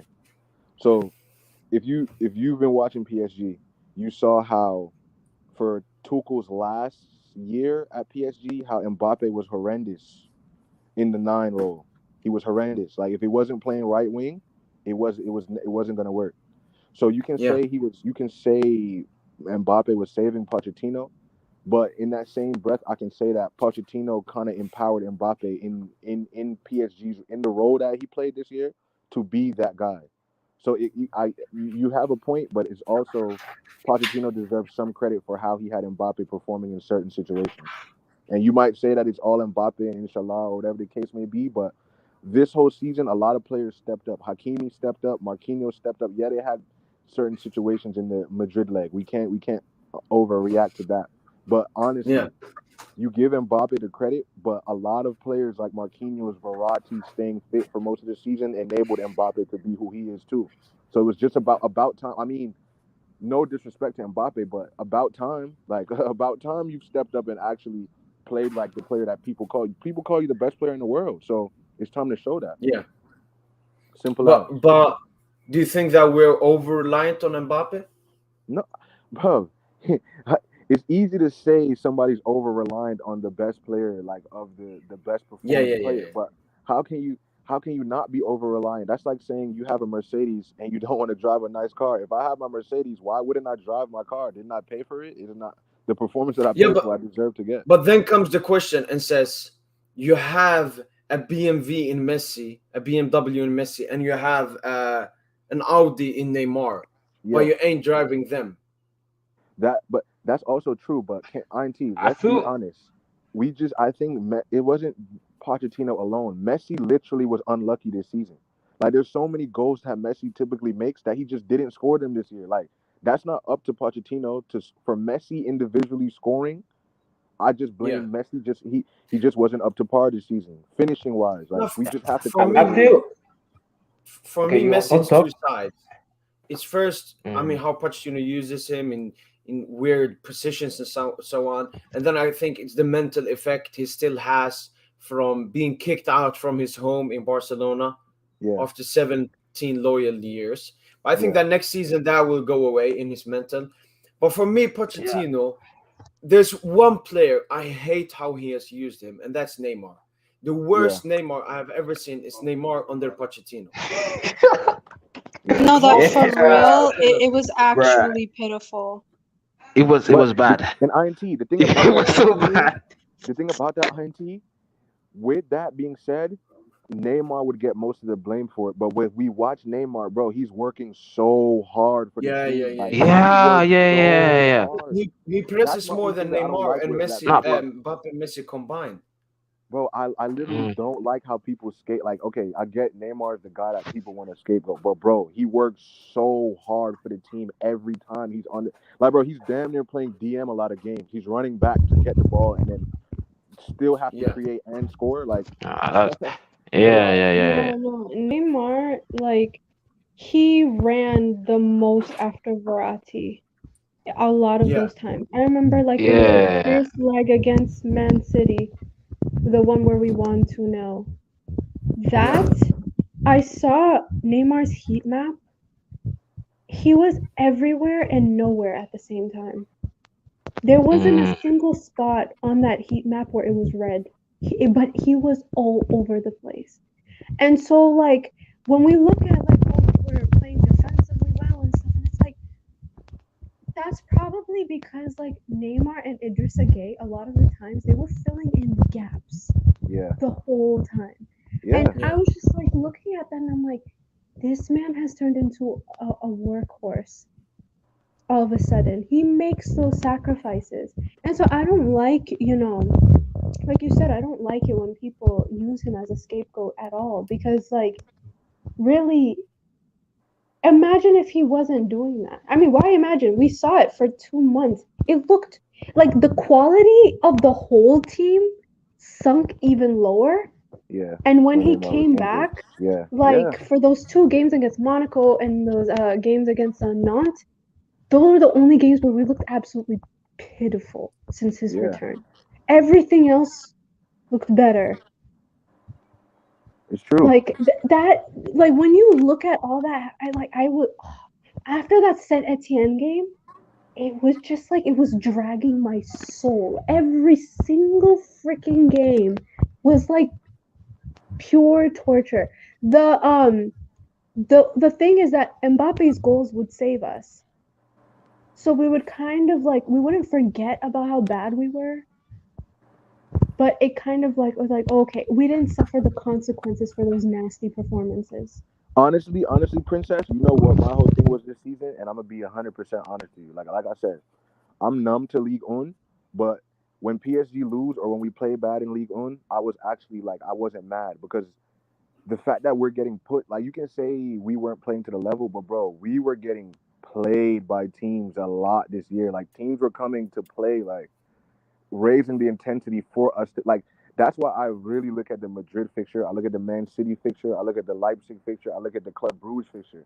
There wasn't a game in the Champions League that I saw PSG play and I was just like, wow, we just aren't the better team. Like there wasn't a game where I could really see us not being the better team overall is the reason why we but lost.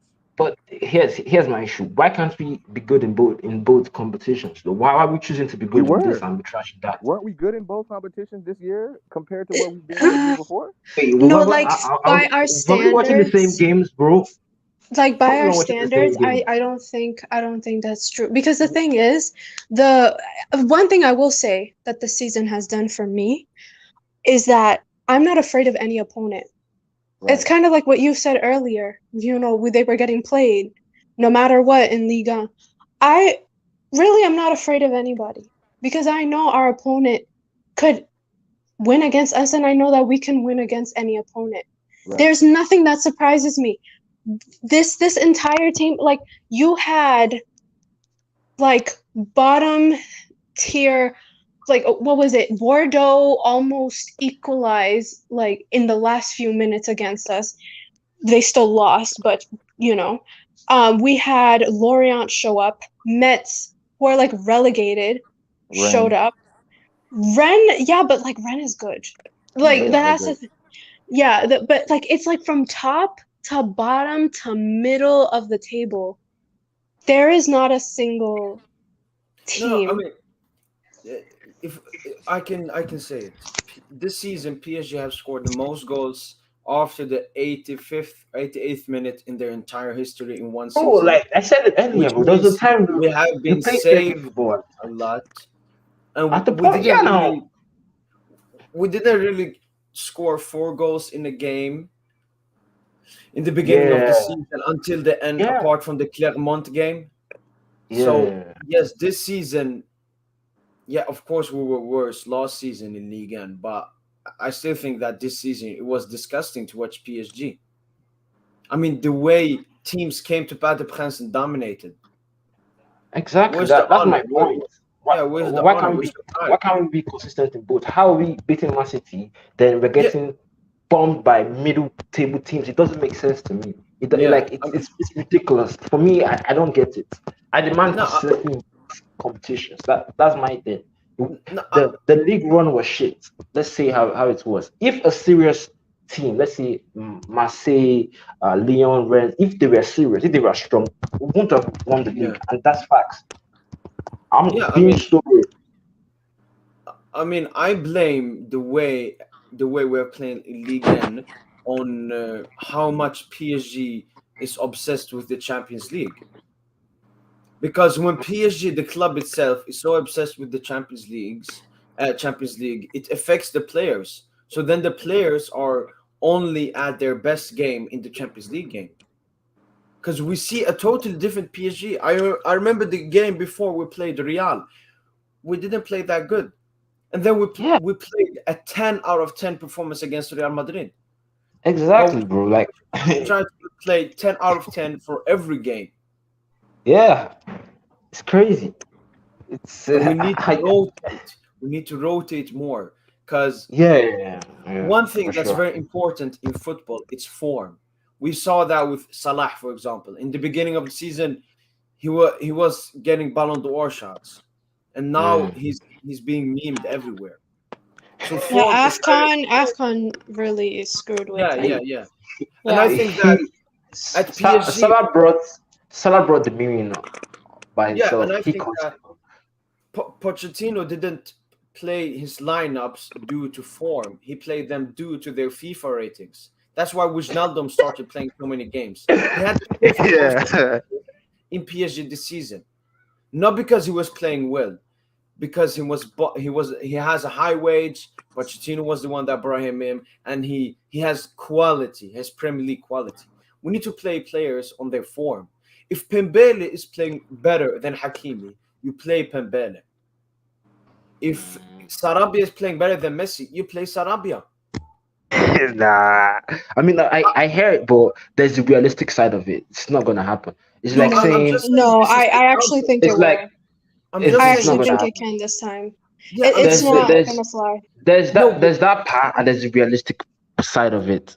It's like saying if Mbappe doesn't play well, we put another person that's playing well. It doesn't make sense to No, me. no, I'm just Realistically. saying examples here because one player we can Yeah, put yeah, a yeah. decent example on it's Kimpembe. He can go out, have a stinker, and then you see him in the starting lineup next But who's game. on the bench though? But who's on the That's bench though? exactly what he's trying to say. Yeah, I That's the understand thing. that, but who's on the bench though? I Ramos doesn't think fit no, I think that for a long Diallo time. as a left centre back is still Mm, good. okay, It's okay. just Pochettino. He's so afraid of taking risks. He No, always the plays thing is though the with lineup. Kimpembe, Yeah, With Kimpembe, he was overplayed and it really messed with He his definitely ankle a was. few Yeah, times. he definitely was That's overplayed. why like every conversation revolving around Kimpembe, not even halfway through the season, was like, do you think you can play this week? Because he's been playing so much. He came after the Euros. He had a relatively shorter vacation than everyone else. He shows up with what was it? Crap, whatever. They played against Lille. He played that. Then every other game in the beginning of the season without Marquinhos, he played that. Like it was too much to the point where it's like, okay, we don't want to injure this guy. I remember that being discussed frequently. Press conferences and all that stuff. And when they interviewed Kempembe, it would also be a question that was brought up. I think rotation is not even just about scaring them or whatever. Like it literally is there to take off some of the pressure and to have them play a healthy amount. Marquinhos is another one. He plays all the time. I really feel like a lot of these guys, their fitness, I think it has a lot to do with them. Like sometimes I just feel like it's themselves, because really, like, it's not healthy. Yeah. So Honestly, and I think another thing that we know too is, and I'm just this is you guys can correct me if you guys feel like I'm wrong, but I Yeah. really think the Sergio Ramos and Marquinhos partnership makes this team way better. Like Sergio Ramos playing in this lineup makes, even if you watch the Saint Etienne game before Neymar got injured, bro, we were playing class football from top to bottom. I really But think Sergio Ramos but the issue is gonna is, have a great impact on this team. but you know what? It's not even just about Ramos playing with Marquinhos. It's how Ramos made Danilo look in that game. Hmm. I remember that Danilo plays way better only because Ramos knows his weaknesses and he plays around them. So like he I think kind Ramos of, knows that for everybody. Even with yes, that game too, Princess, even with that game, what you're saying is on the left side of the pitch, Ramos would step up when he's seen Mendes or Hakimi. He would motion, like he would say, like, yo, step up, fill in, move forward, and be the aggressor that we need, which we didn't have in the Real Madrid game as well. But yeah, go ahead. I didn't mean to cut you off. no, that's okay. But like, yeah, but the thing is that like I really noticed it in Danilo because Danilo looked like a star. I just all of a sudden he was just in form and he was able to do certain things, and it's like, okay, Ramos really, like, it has to do with maturity, and it has to do with footballing IQ and knowing when to do something. It's having command over your back line. He's had so many years of experience. And actually, I think that's something that Marquinhos has to grow into. I also think a lot of that comes with age. Um, Marquinhos is quite young. Like when we're speaking in terms of like what, especially as a center back, because like, you know, as you get older, you get better. That's a role that typically improves with age as well. So when I'm looking at all of this going on, and then I noticed that Verratti, with the small times that he wore the armband, he made the midfield look better. That's also something I noticed. It has to do with knowing how to command where you are without having complete control of it all the time, if that makes sense. He can't control, like, he can't possess Kimpembe's body and make it do certain things. You know what I mean? So, like, I think it's just understanding and having that kind of command. I think that's what Ramos has over all of them, not even just yeah, Kimpembe. because of Yeah. experience, but you can't actually trust his fitness, though. That's why we have to play Impending. You can't trust the No, fitness. no, that's why if we as well sign Skriniar, we don't have to be worried about Ramos injury and so on. And even I think that Ramos, now that he will have like a holiday for 2 to 3 months, I think that he will come back, and I don't think that at least the same injury will repeat itself where he will be out for 2 to 3 months. Yeah. I mean, we saw how he was at the end. He played like regularly for the last 2 to 3 months. Yeah. We He just was have he to was hope. very Just solid. have to hope. Yeah, and what he Yeah. even does in the dressing room and everything, his relationship with Zidane, he can be like the link, the first link between Zidane and some PSG players. He Exactly, will be exactly. helpful. Yeah,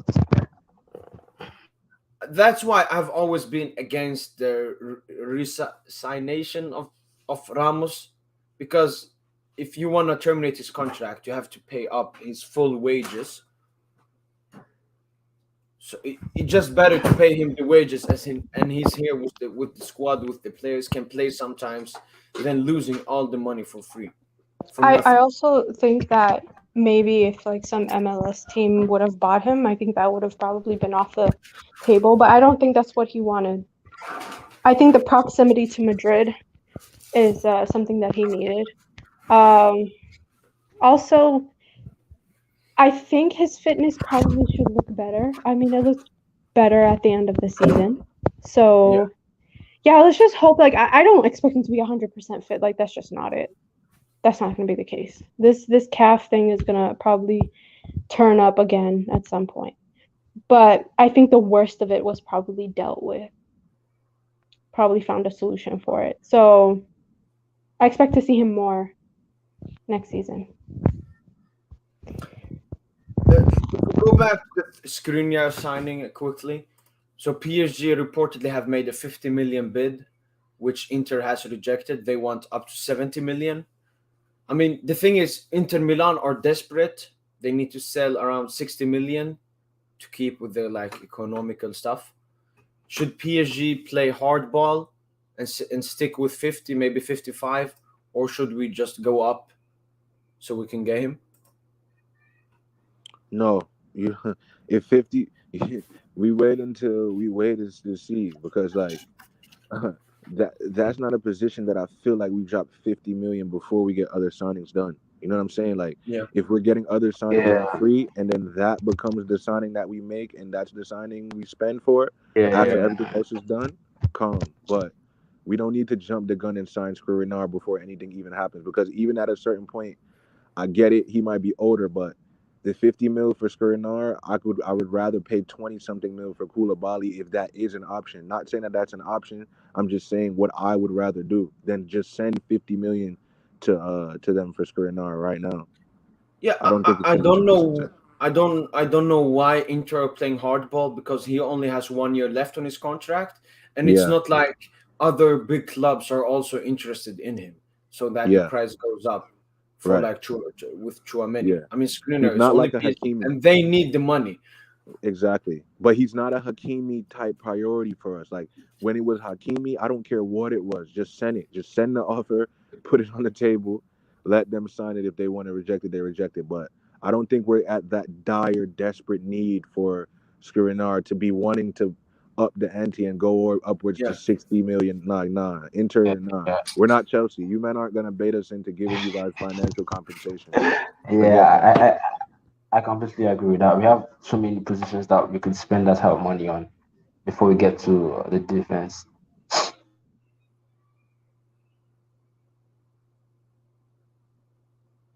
And if it is 50 million, I don't see Inter sitting on that too long because, like I said, who else is interested to drive that price up?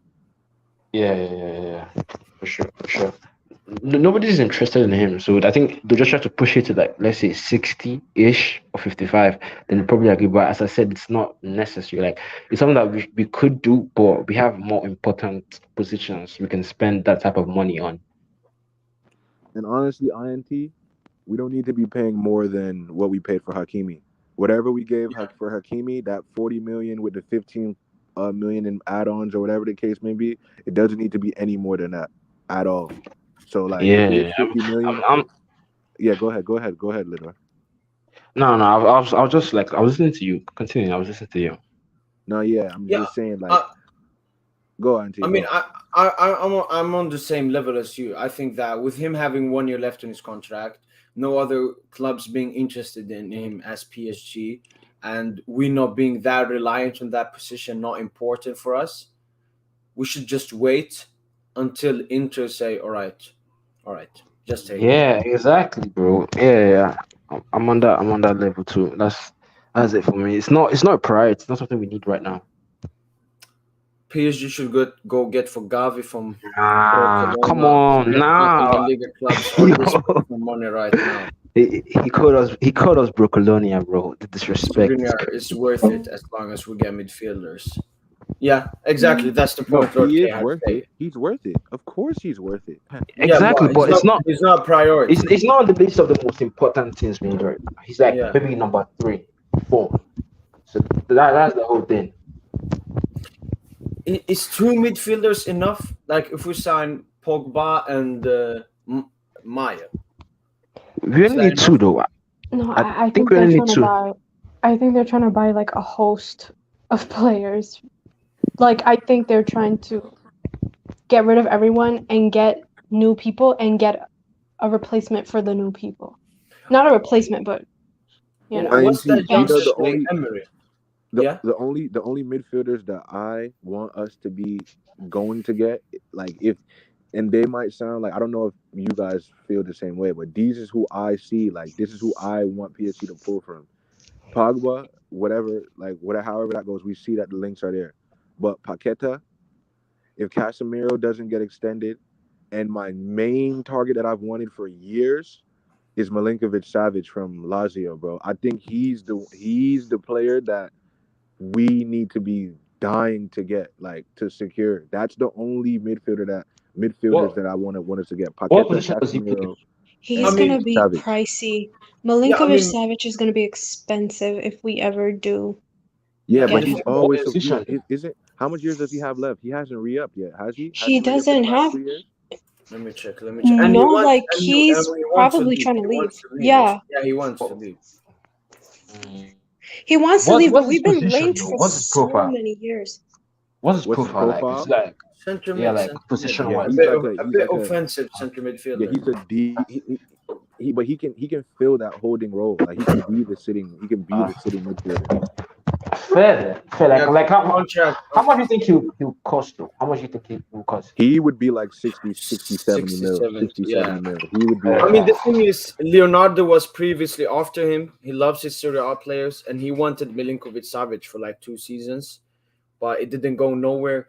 The thing is, the players we have been linked with shows us that maybe we can't spend that much. The thing is, I don't know how much Yeah, money do we actually have, especially with right. the Mbappe signing bonus, which was around 150 million, 130 million. How much do we have left? I mean, if we have put a 50 million bid for Skriniar, we should just put a 70 million bid for maybe Savage. I would, Pogba I is would, coming for free. The Bale is for free if he's an yeah, option. yeah. yeah, See, for this is what I'm sure. The, saying though, The Angie. tenth That's why is I for don't think we sure. should jump the gun. I don't think we should ever jump because, bro, honestly, I would much rather put a bid in for like Paqueta or one of these guys before I just give Inter 50 mil. Honestly, that's just how I feel. I don't feel like center back is a dire need for us right now. Yeah. it's not a dire need yet, but the midfield actually, I feel like it hasn't been talked about nearly as much as it should have been. That should be our priority. Yeah, No, That the mid, midfield. the that's the first main signing thing needs to be though. a midfielder. The first 1 to 2 signings need to be midfielders because that's our Yeah, weakness. But And they're the out thing, here. We've been linked to strikers from like the beginning, like yeah. number nines, and it's but like but yet again, Princess, is that the media just trying to It's the find? media, no, but bro. It's we've the media. actually been linked to Ekitike though. He's a nine. He's like an Icardi replacement. Like why But we're you looking can. for Icardi replacements more than we are looking to fix the Uh, midfield. yeah, yeah, sure. I hear it. I hear it. The thing Yeah. is, for me, I read that Campos has been like in touch with Skriniar for 3 weeks, so that means that he has worked a lot on cases even before we started seeing rumors about him and PSG. Right. Right. Yeah, they said that probably the last, I think before the last game we played against Mets, they said that Leonardo's gone because they had already found a replacement. Yeah, They just didn't tell anyone. He was there the whole time. Antero Enrique, like yeah, Leonardo used to ask him for advice on how to sell Yeah, this whole time. So he was just basically he was just in the background this whole time as like, yeah, a helping hand. Antero Enrique is still not an employee of the club. He's just there to help sell. He's yeah. not. And he's Yeah. the sporting director of the women's team, like to extend Yeah, the women's yes. contract. Yes. Oh, which they so badly need to fix. Yeah. Hope he does that. Hope because we have the best women's player in the world. I don't know her name, but our top Marie scorer. Yeah, Marie hopefully we can Katoto. keep her. And I would want to see more collaboration with the men and women's team, not just like taking photos with new PSG drip and so on. I don't know, something else. Yeah. Because I think the thing is PSG, it's uncomparable to any club in the world. I don't think that any club has the ultras that we have, has the drip that we have, has the players that we have, has the aura that we have. We're just a special team. And we have to The ourselves. the ultras, they're very close to the women's team as well. There's Yeah. so much, yeah, like you said, like bridging that gap between the men's and women's team a lot more. I think that's definitely a necessity. we used to have like players that from the men's team that would watch women's team frequently. Like it doesn't even have to be like anything big. They would frequently go. Like Thiago Silva supported the women's team a lot. I think he still does to some extent. Pastore too. I thought so too. Pastore, yep. Then Kimpembe still is still there. Um, Mbappe every once in a while, but like honestly, like those guys, they genuinely went. Like they went and then they sat there and they watched at home. They watch at home. Like they actually supported the women's game. I think a lot more can be done. I'm not saying force anybody, but it just make it a little bit more normalized. Because at the beginning of the season, you see them, doing photo shoots and stuff with the kits and all that stuff. I mean, that's cute. It's great, Yeah. but we can do something more. Yeah. Um, the ultras, I don't have that much info on them. How are they taking in all the stuff that are happening? Because I know before booing Messi and Neymar, they weren't that happy with the decisions. How are they feeling right now? Are they showing their gratitude to the changes that Nasser has made and so on? I think everybody's watching. I really think everybody's just observing. I did see that Thiago Silva liked the post about Campos' announcement on Instagram. So I was kind of laughing. But anyone from the club, I have not seen anything. Like, I think everybody's just as curious as we are. Yeah, yeah. Um, and one last thing is the youngsters. How will it be? I mean, one thing with Zidane is, if you remember his time at Real Madrid, he didn't use youngsters, and that was he didn't play like four youngsters at once, but he had like one or two youngsters he made into bench players. Morata, for example, he was the person that brought in Varane to the squad more often. Used Kovacic a bit and so on. Can we see a player, one of the youngsters at PSG, breaking more into the team because of Zidane? Like, Yeah, I think I what's think it's gonna be Xavi. I think so too. what's that guy name? I always forget. It's Emery something. That's just signed a professional. Oh Warren yeah, yeah, Zaire Emery. Yeah, yeah. I Zaire. mean, Hmm. don't you think now that Zidane has come, PSG will say, "Listen, this talent, just make sure he becomes something." I mean, okay. So the only thing with that is, and it's kind of like it's a double, once again, another double standard when it comes to our TTs, right? Like if you look at Nkunku, you look at Diaby, those probably were the most like promising attacking talents that we've produced like since Kingsley Coman. But bro, honestly, they never were gonna get game time over like we as PSG fans knew that what we were getting into with that. Like so that's why when I see us complain to the core about youngsters, I don't get it because it's like, bro, when Neymar was announced to come to PSG, then Mbappe was announced to come, then already having Di Maria, I knew in my mind that any attacking youngsters that we had, unless they were legitimate cracks, were never gonna get the chance to succeed. So Yeah, I think that Chavi and even this young guy, I think Zaire, I think they will have a chance, but it's like these chances have to be renowned, like in the league, like in the U21s, like on a Garby type of thing. These players are gonna have to stand out to where it's like, okay, let me see how these guys look because the only players that look like they deserve to be in like real squad, in my opinion, and you guys can tell me how you guys feel, is Chavi. Because when Chavi comes on and plays with the starting 11, he has the IQ and he looks like he reads the game well when he comes on. yeah. He just needs to So get warmer. He needs to get more right, experience playing right, with and I think young I think players. what's the Yeah, other one? What's the other? I don't know why I'm Mitrovic. forgetting his name. Michoud, yeah, Michoud. I think he's potentially getting a little bit unsettled. Like he doesn't think he can really break in to the I mean, starting he 11. So I even think said he'll that be he on the wanted way to out. leave PSG. His agent came out said he wanted to leave. So I read that I think Campos is supposed to meet with Mashoud. Um I will say this. A lot of the TTs though, like the ones that really stand out, a lot of them are midfielders. Right. They could actually fit and do something at the club. I don't think they would be directly competing so much with the attackers. That's the thing. A lot of the bright talents like Warren Zaire-Emery, who just won the Euros, the youth one, he stood out like a sore thumb. That kid is very talented. For sure. I would be curious to see what it would look like with the first team because he was too young to debut. Honestly, I think he had just turned 16. So it's the beginning for him. Like quite literally the very beginning.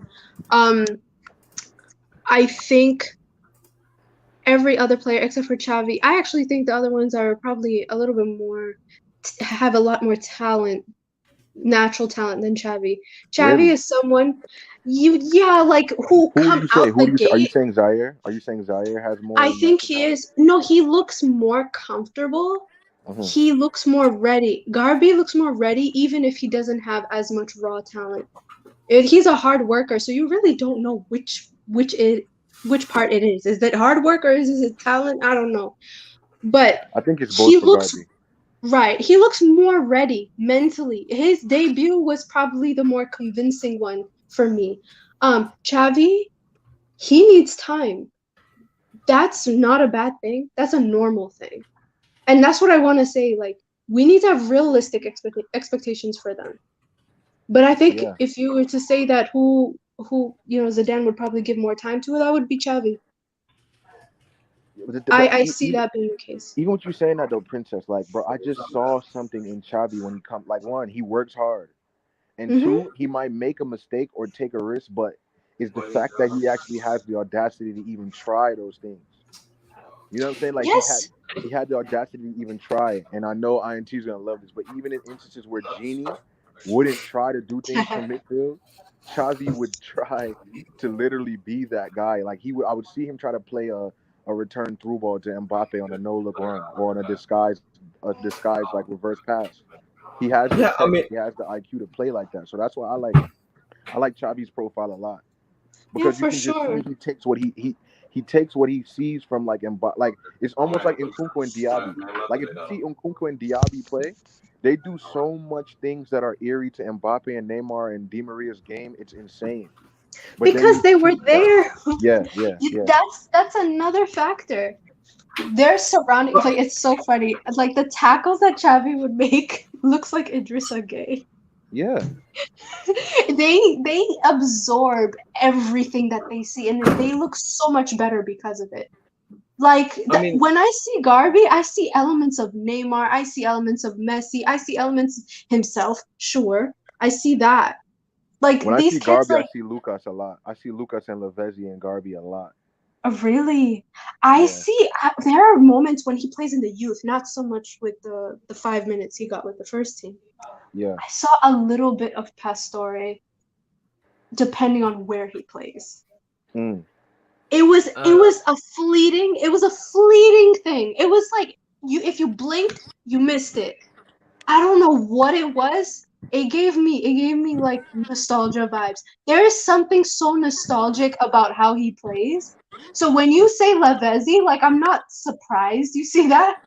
Yeah. I want to know where this kid really draws a lot of his inspiration from. That is genuinely like it could be from outside PSG. It could be Apparently it from is like Messi. Apparently Messi is like one of his he biggest says like so, yeah. Messi is But one of his biggest guys. His biggest yeah, but artist. I don't see it nearly as much in Yeah. execution. Agreed. Yeah, but like Xavi though, like he has a lot of audacity. He tries and all that stuff, and that's why I was such a big advocate for them to get playing time. But at the same time, you can see that he's nervous. A lot of it is like he's fighting his nerves as he plays, or maybe it's like something internally that he's aware or not aware of. But there's something very light about how he plays. When he plays with the youth, there's something very firm and strong about his demeanor. He's caught in between these two worlds of like being too good, and I've heard this all over the place, too good for the youth, a little bit like not good enough for the first team. I actually think he's good enough for the first team, but he's really in the middle of no man's land.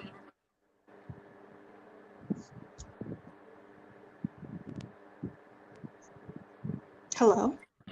Yeah. Okay. I was like, it's really quiet. Oh my god. Talking about the youngsters, it's the same thing with Skriniar to Kimpembe. These youngsters are so hungry and so motivated to play. So when one star player has a bad game, you sub him out and put in a youngster. That gives the youngster more hope and a chance of playing and showing himself. And then it also gives thoughts to the player that was subbed out, thinking, yo, I need to start performing better. Everyone needs to be motivated by their replacement. The player that's sitting on the bench is wanting to play on the field. So we should use that as a strength instead of a weakness. Because Poch sometimes, what game was it when I think Strasbourg game when Messi had a stinker and Poch subbed Neymar out Yeah. when we all knew that Yeah. Messi That was, pissed me off. but we all knew that he would do that because Neymar can take that fondly. Whilst Messi and Messi FC start World War III when Messi gets subbed out. I No, don't want I to see think it's that not even again. Messi FC. It's not Messi FC. Yeah, I it's the think he's world. scared of Messi. No, it's Messi himself. I think he just, he doesn't feel comfortable just taking him off and saying, nah, that's it. You Like, think Zidane that comfortable? I don't know. He might be. Come on now. There's not going to be anyone telling him to say no, so it's only a matter of time before we see it. But really, like, that game looks like garbage. We were lucky to have not conceded again against Strasbourg in those final minutes. Yeah. He It subbed looked out awful. Hakimi Hakimi. for Di Maria. No, it was Hakimi for Kehrer. Tilo Oh, okay. Kehrer. And it looked awful. It was like someone just broke a leg off of a chair. Then you took off Neymar, and then it looked even worse. Now this two-legged chair is out here finishing the game off, lucky to still be on its feet. It is what that's the thing that annoyed the most out of everything. There was no meritocracy at all. I honestly think, however it goes next season, we're gonna cook. Honestly speaking. No. The thing is, I can 100% say this. We will 100% be better next season than we were this season. It's 100%. 100%. Yeah. As Messi's going to be better. We have a new manager, a new system. We will get new transfers. We will sell the unmotivated old players. Yo, I'm so excited. And Mbappe as well staying. No one expected that. But I hope we get Barca in the group stages. So Messi can get his hat trick at the Camp Nou. I'm tired of the same opponents every damn year. No, I want to come up against Juventus and Atletico Madrid or something. A team that PSG haven't faced. And Yeah, like, I'm tired of that. If I face Bayern one more time, I'm gonna believe everything is fixed. It already is, but to some extent. But like, I want to damn, have Liverpool again. I haven't played Liverpool in a while. I don't freaking want Liverpool. That's the one I didn't want. I didn't want Ajax or Liverpool in the draw. I wanted everybody and anybody, honestly. Yeah.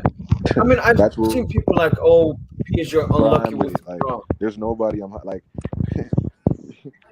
Yeah, because we've come on, like it's just like, yo, it's just like. Go, we've Princess, go. faced everybody. We've faced everybody. Pretty much. I mean, what? There's nothing that's scary. There's no boogeyman in the Champions There's League. no one battle. scary. I'm telling you, Princess, 17, 18, when I saw us go against Liverpool, that was the moment where I was like, yo, any opponent at this point. Because we always play the most scary teams. We play like early on this season. You know how much people diminished our win against City? And to this Yeah. day, we're still the best team that played against City all year. In our worst form, In our could you worst believe game, it? bro. In our worst game in the Champions League, we literally beat City 2-0. And people let Even that when Game go we under the after. rug. Game after we lost 2-0 to Rennes. So No, it's but like that's the thing. Ren is more of a boogeyman. Like we have more boogeyman in Liga than we do in the Champions League. but once again, people No. don't watch the league, so they wouldn't know. They always just judge every game as the same game. No, but do you know that Ren's coach, we have lost more to any team he has coached under QSI more than anyone else. Yeah. He And was the then Ren Lyon is manager also before. he was, yeah. Yeah, Like I Ren remember is when. literally the boogeyman. Yeah. No, but I know there isn't a negative thing about next season so far. As long as we just get in Zidane now and sell and buy players, that's it. I mean, what do we want?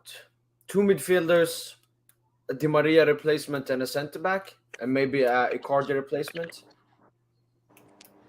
All in one window, that would be ideal. But I would want one in each of those positions. Like I don't want to bite off more than I can chew or be too unrealistic. I really think realistically, we can get the midfielder, we can get the winger, and then we can get whatever defender is left after that to get, we get. But I don't think we have to do a lot of overexertion, because that's when we start getting a bit too handsy. Then we start offering people too much money. Like we already, before this wage bill gets lessened, I need to see what we do with the likes of Kurzawa, the likes of if Draxler's on the way out.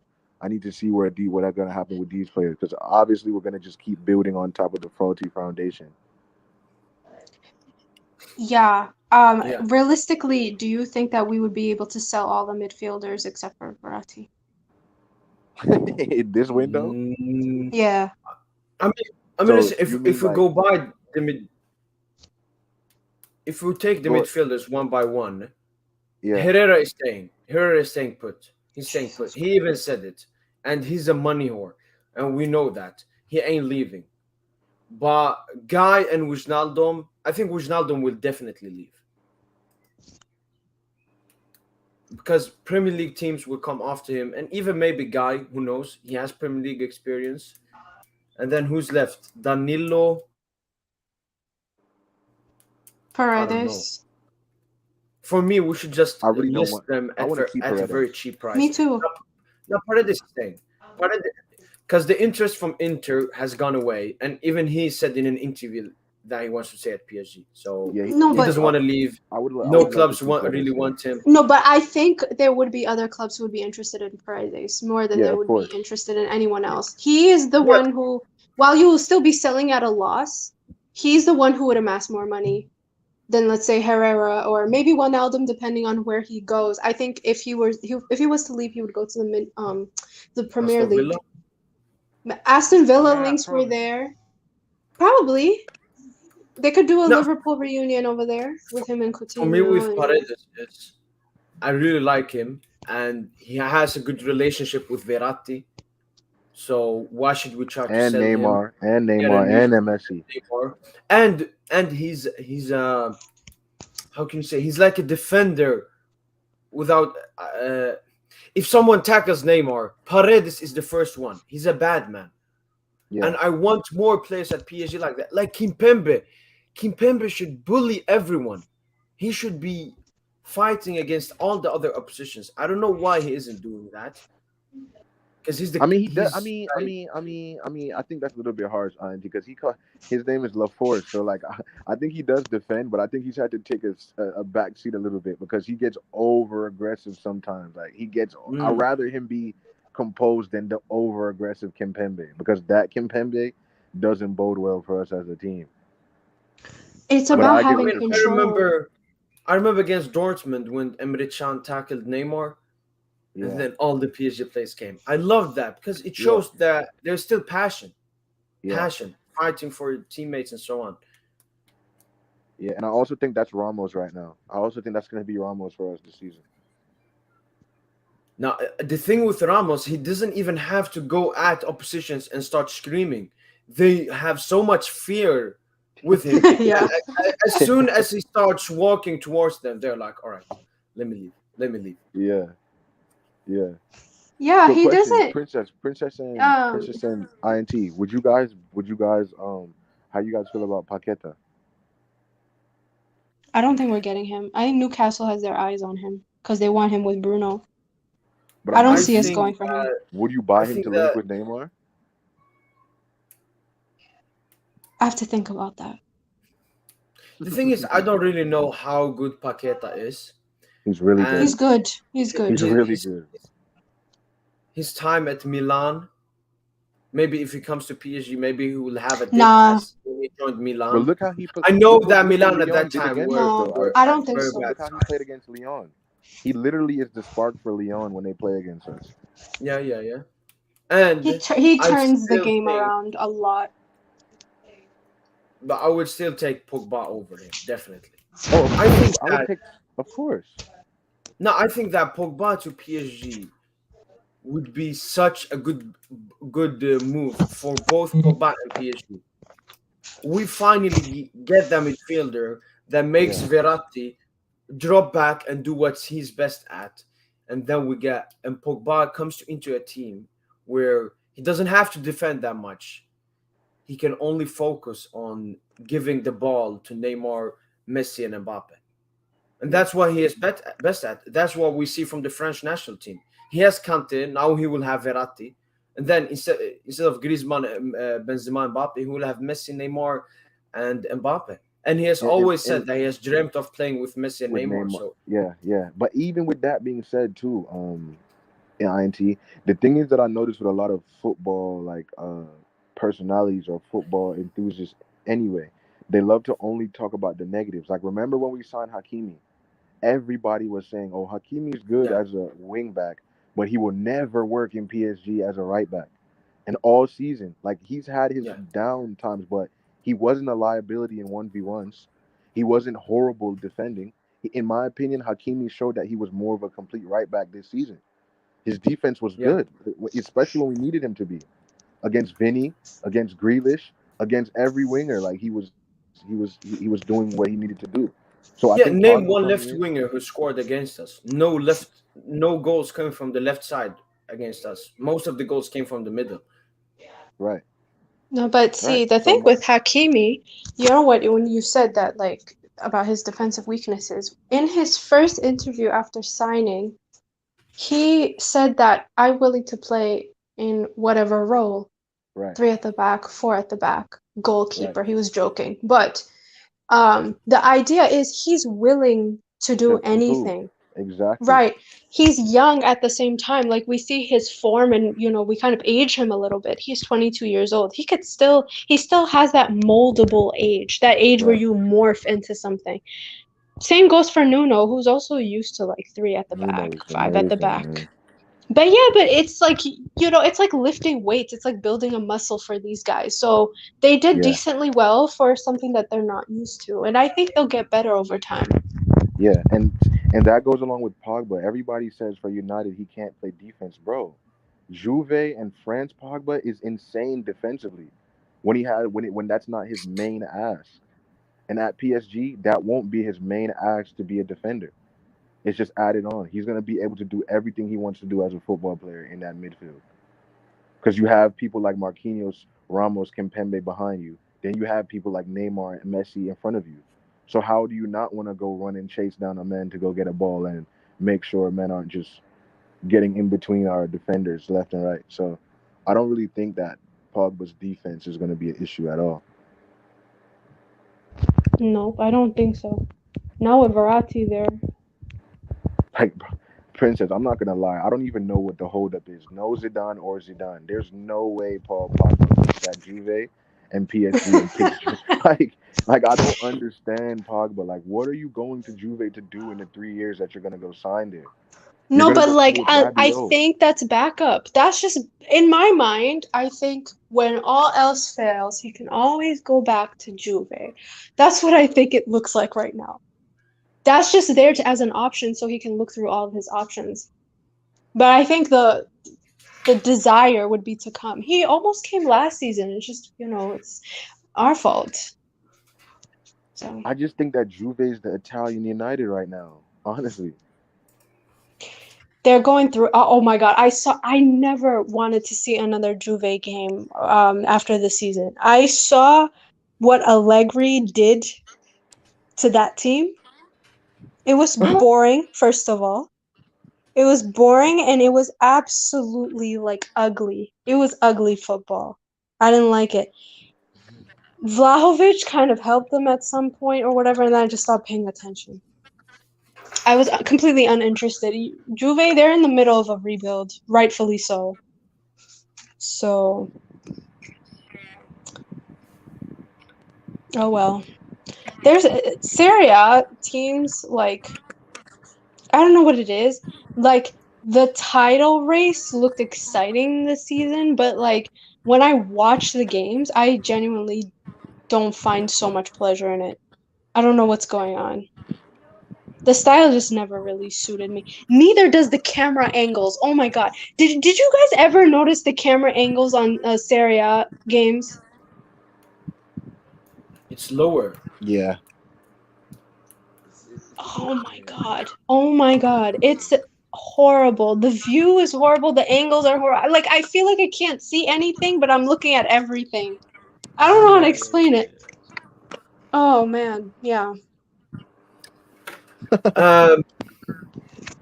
Is there anything more we can add on this before we end the stream? No, this was a great stream. I think we touched on. This was a good. Yeah. A good reunion stream. This was a nice one. It covered all angles, I think. Yeah, and I think we have pretty much talked about everything with the Zidane coming, the possibilities, what could it do, Campos, player signings, youngsters, pretty much everything from the stuff we have gotten so far. And that's why if more stuff comes out, we will have a new one. When Zidane is confirmed, when Poch is sacked. Hopefully, bro. Hopefully. Soon. But big thanks to Lord K, Princess, and Lidor Stanley, who have been here to the end. Hopefully, Lord K, I mean, you haven't been here in a long time. Hopefully, we see you more on the channel. Yeah, I'm back, bro. I'm back. Imagine. No games this summer, but a lot of transfer speculation, and yeah, we can start preparing for next season because it has already started. Yeah. Last season is behind us now. Next season is not live. It's in front of us. Absolutely, my God. But yeah, thanks everyone for watching the stream and tuning in, and make sure to have a nice day. Peace. No, yeah, for sure. Everybody. L'expérience de Thiago Motta, on a tous été stupéfaits par les nouveaux records de Libra et chantons. Allez,